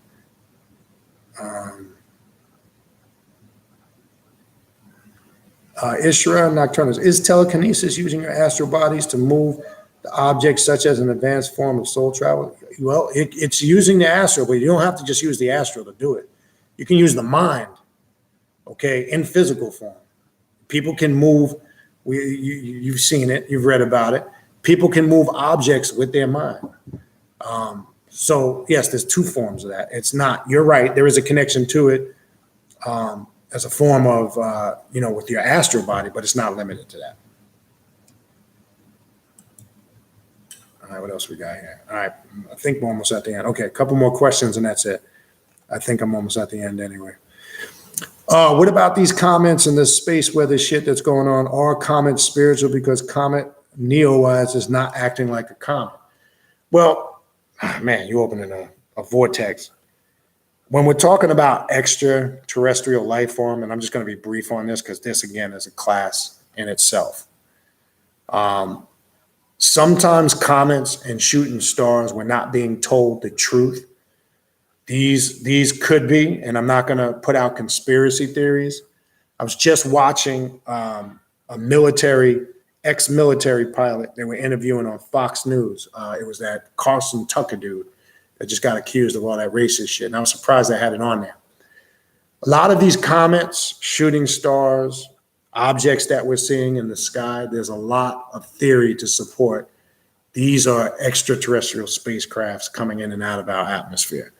I'm just putting that out there. I don't want to start putting conspiracy theories. I've talked about this many times before. We would have to be foolish to think we're not the only intelligent life form in this universe. That would be crazy.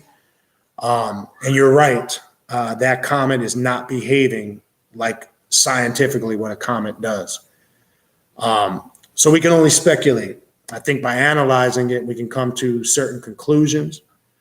Who knows what's going on? We got an idea, but when it comes to the question you're asking about comets, I don't think some of these things are just comets. I do believe there has always been intelligent life form traveling back and forth from here for years. I believed for many years they've been communicating with our government and elected officials. Again, that's a whole class for something else. You got to be careful when you talk about that because some people get spooked out and far-fetched. Because remember, this path is about controlling yourself and your immediate environment. I don't believe we're at the mercy or doomsday of any of this stuff because then you're living your life in fear. Because let's just say tomorrow there was an extraterrestrial takeover. What are you going to do? Ask yourself that. What are you going to do? Do you have the power to change that? And then ask yourself, let's get into something else. But you get my point. But yeah, I agree with you. I think it's more than what's being sold on the surface. Yeah, Blade of Astor. Do you remember the green and cream soldier pieces? Yeah, you know. So you must be close to my age. Man, I don't know what purpose they served. I remember them. They come in that damn bag, that hard plastic bag with the right on the top. You just peel that top piece off. I don't even think they make those type of plastic bags. I don't know what the fuck that was.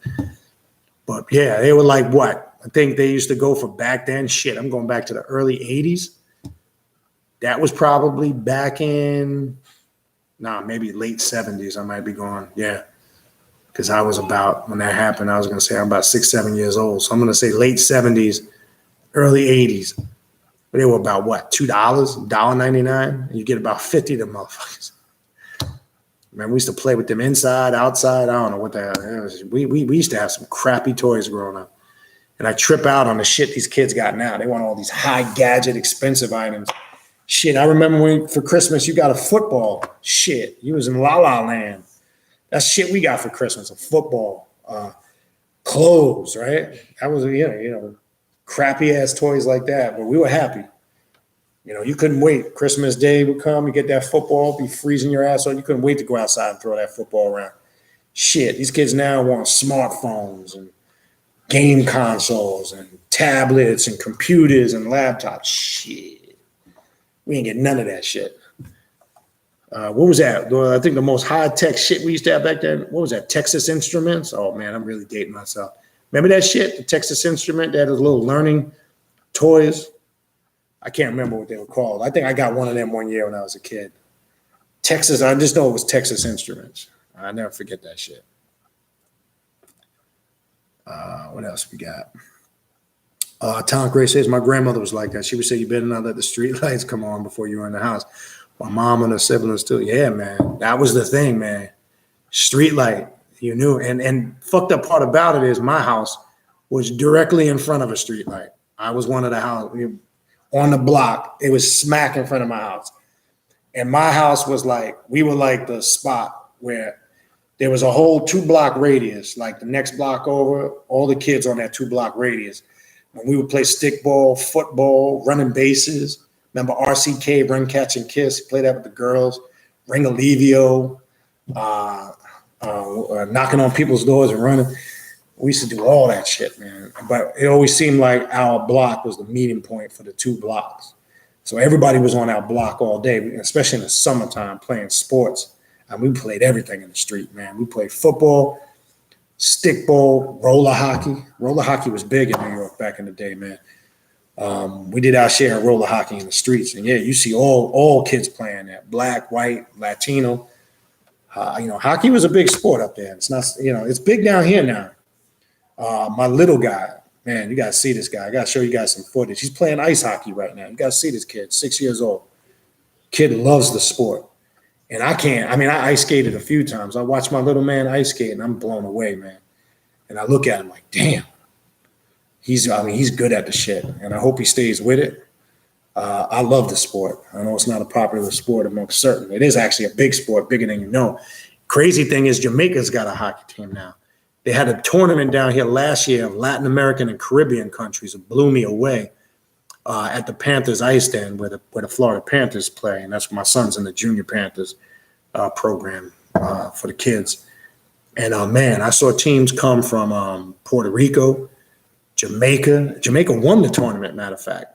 So hockey's expanding even into the Caribbean countries and amongst melanated folks, man. It's growing. The sport is growing. Yeah, good thing. But yeah, man, when that street light came on, you had to get your ass in the house. And I'll never forget, I can still hear my voice saying, Ma, wait a minute, I'm batting. That never gets old. And then my sisters were teasing me about that shit for years. And so would my mother. My mother was, man, my mother was the greatest, man. Oh, that's all I can tell you, man. Man, as fortunate, it's sad she died young. She died of multiple sclerosis in 1996. And she was born in 44, 54, 64, 74, 84, 94. My mother was 52 years old. She was almost my age. I'm 49. Definitely went too early. And I felt she had a lot more to give. But she had that, at that time, she had that progressive MS like Richard Pryor. If you guys know how Richard Pryor had it, my mother had it the same way. You saw how it deteriorated Richard Pryor. He went from my mother, the same thing, from a cane to a walker to a wheelchair to bedridden. Couldn't even get out of the bed.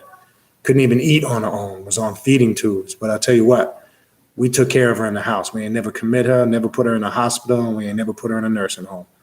If you ever brought that up to my father, he would go off on you. We took care of my mother at home to the very day she passed away. My father wouldn't have it no other way. And that's why I'm saying that type of love and marriage, that shit don't exist no more. They were married on May 7th, 1966, and my father stayed with her for 30 years till she passed away, till she had her last breath.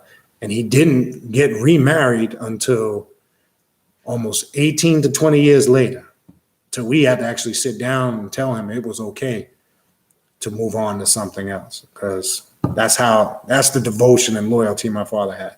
That shit don't exist no more, people, for a wide scale level. So I watched that. And it was painful watching my mother be sick, but at the same time, I was grateful we had her at home the whole time. Was it easy? No, we went through some shit, okay? And anybody that's been or is going through taking care of a chronically, terminally ill loved one, especially if it's your mother or your father, that's a tough thing. It's very emotional, it's very stressful, and it's not an easy thing to deal with. But I watched my father's example, and my father was always about family. He didn't give a shit. He had your back. Even if you was dead wrong, he had your back. And I believe that's the way it's supposed to be, but that shit don't exist no more. But yeah. What else we got?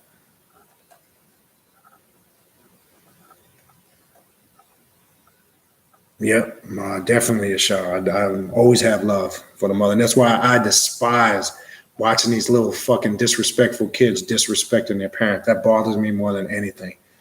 I know we've all seen it. You're out in public, you're out in the store, the way some of these kids talk to their mother. Man, if I'd get an ass whooping from my mother, and then when my father came home, I get another ass whooping.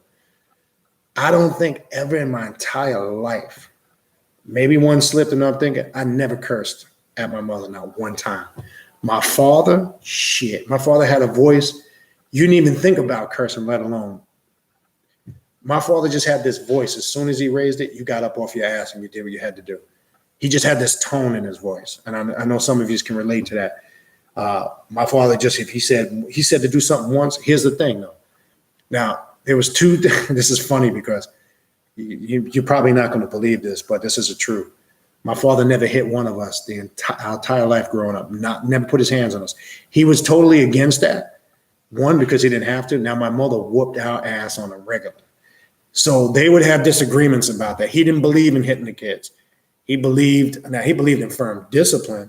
He would do shit, say shit, but he didn't believe in physically. So they were always at odds about that a lot. My mother, she hit us with everything. She hit us with her sandal, you know how many wooden spoons were broken over my head? I can't even count.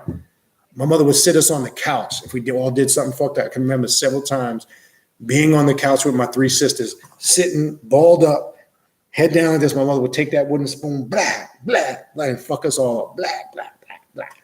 She must have broke, man. We probably went through more wooden spoons than anybody. That was her favorite choice of weapon. I watched her whoop my sister's ass, like when my sisters would stay out late and didn't come home. They got, remember, there ain't no cell phones, none of that. It was a house phone. And then my mother would be waiting for them. And I saw some, man, you talk about vicious with a slipper, a house slipper. I'm not talking about them. I ain't talking about the material house slippers. You know them old school house slippers that had heels that they would wear them around the house? Them things were hard. I watched my mother fuck my two older sisters up with that. Something fierce. I'm talking about leave black and blues on them. That's the type of ass whooping she would give. She was the one with the physical. My father wasn't. He just raised his voice. He was scared. I remember, true story. I remember one time I was probably young, 7 or 8. I'll never forget. They had a little black and white TV in their bedroom. You know, little black and white 13-inch joints. We had 2 TVs in the house, one in their bedroom, one in the living room. That's it. Now everybody has a TV. Well, anyway. And I accidentally wheeled it and it fell off and I broke it. And I was so fucking terrified when my father came home. I didn't know what was going to happen to me. And I'll never forget, right when he came home, when he walked in the room, and I was in my room and I heard him call me. My father's voice was so commanding that you would pee. I peed in my pants. I was so nervous. That's how my father's voice was. Now check this out. I had to catch myself because my little guy, when I raised my voice and yelled at him, he's done that. He's peed his pants twice. And true story, he's 6. Now my oldest son, I whooped his ass a bunch of times. I still have not laid hands on this boy yet. I'm not saying I won't. I don't know if I will or won't. I try not to. But I have raised my voice twice to him, and he did the same thing I did when I was a kid. He peed his pants a couple times. But my father had that voice. You just hear that voice. If whatever it was, you were like, you knew. I can't even put it into words. You'd be like, oh shit. It was just a certain energy took over your whole body. I mean, you'd be petrified. But he never put his hands on you. But you'd be scared as fuck. He'd stand in front of him, and he'd look at you. Did you do this? And he'd go, this is what you're going to do. And he'd torture you. He'd give you shit to do around the house, clean the garage. I mean, all types of shit. That was his way of disciplining. Wasn't no time out either, but he'd give you some shit to do. Some shit you didn't want to do, put it that way. But yeah, man. Yeah, you guys are making me go back now.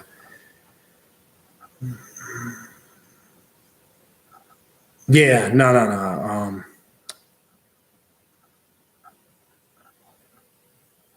Well, Navi, Tiamat in that pantheon, according to that pantheon, she's the first being because Tiamat emerges from Leviathan. So yes, when you're looking at that grimoire or you're looking at that path, according to that path, yes.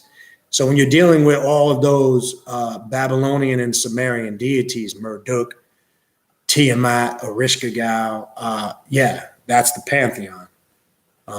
When you're studying it from that perspective, yes. What else we got?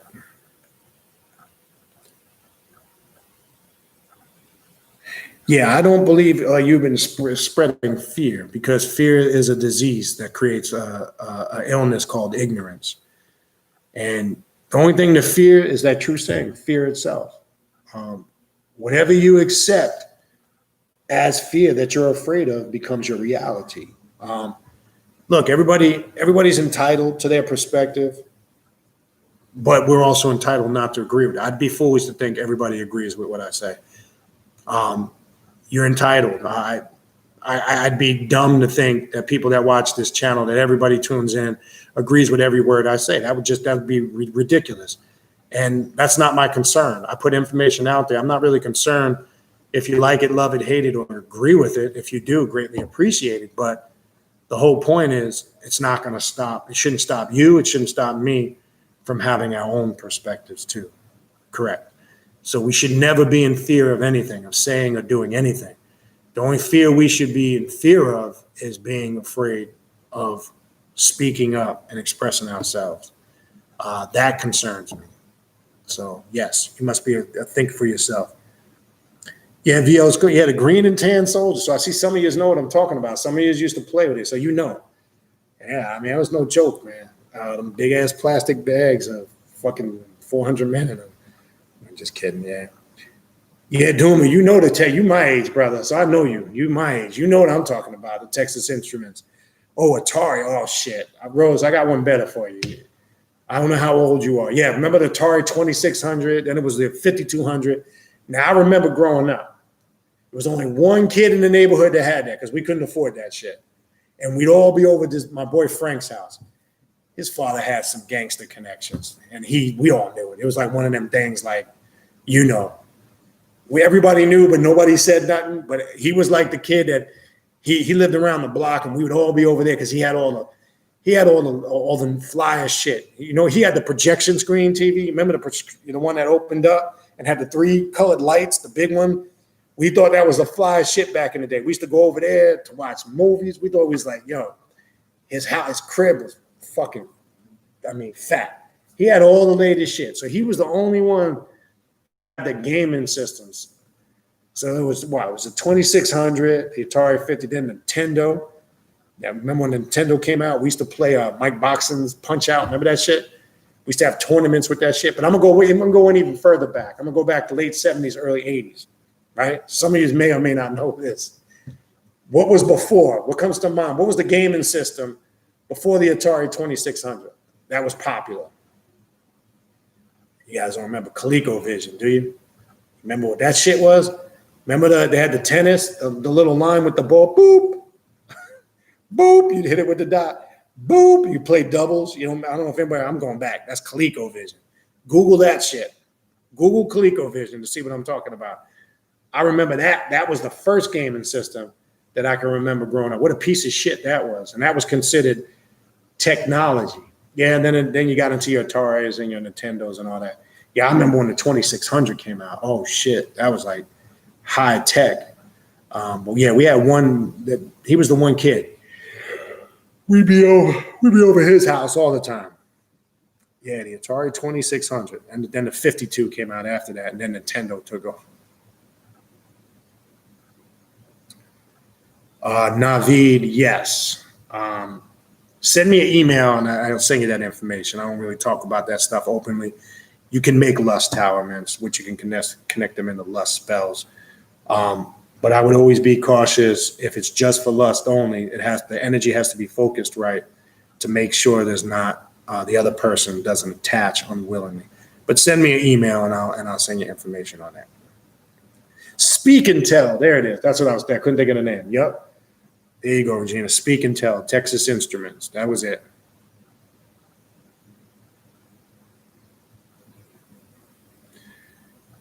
Helmet of Salvation. Why don't you stick your hand up your ass and fart on it and figure it out? That's pretty much the answer to that question. Who gives a fuck? It's a stupid fucking question. Matter of fact, what we do is to stupid fucking people like you, we just hide you from the room because we ain't have time for your dumb ass. That's how we deal with that. What else we got?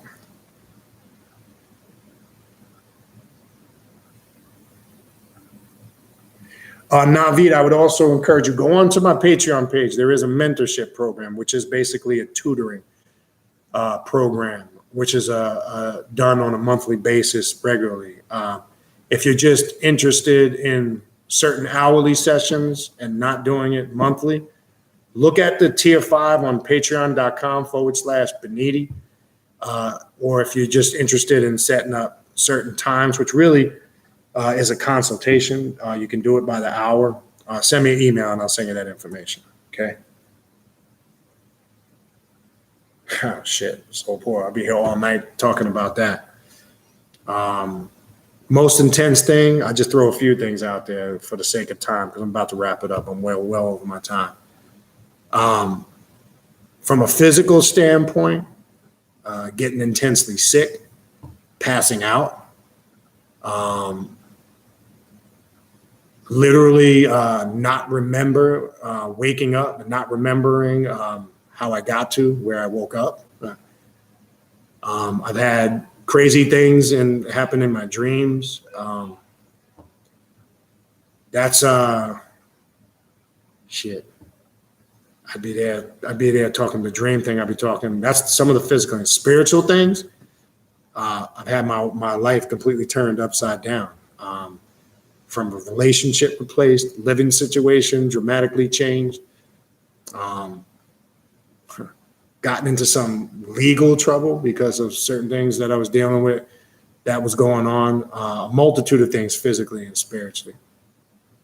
But there's other things spiritually I'd probably be hard for me to explain and put it in words.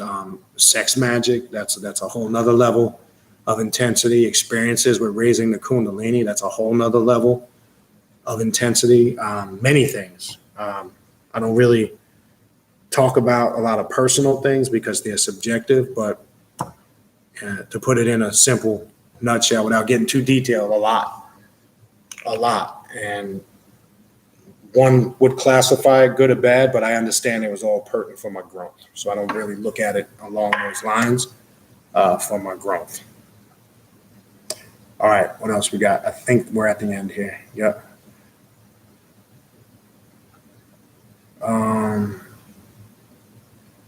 Blair asks, when people say there's a soul path, does that mean you might be completely alone? Yes and no. You could have a multitude of people around you and still have a feeling of loneliness, which is normal on this path. It means you're going to be alone, that there's not going to be many people that understand this path that are around you. So no, it doesn't necessarily mean you're going to be physically alone.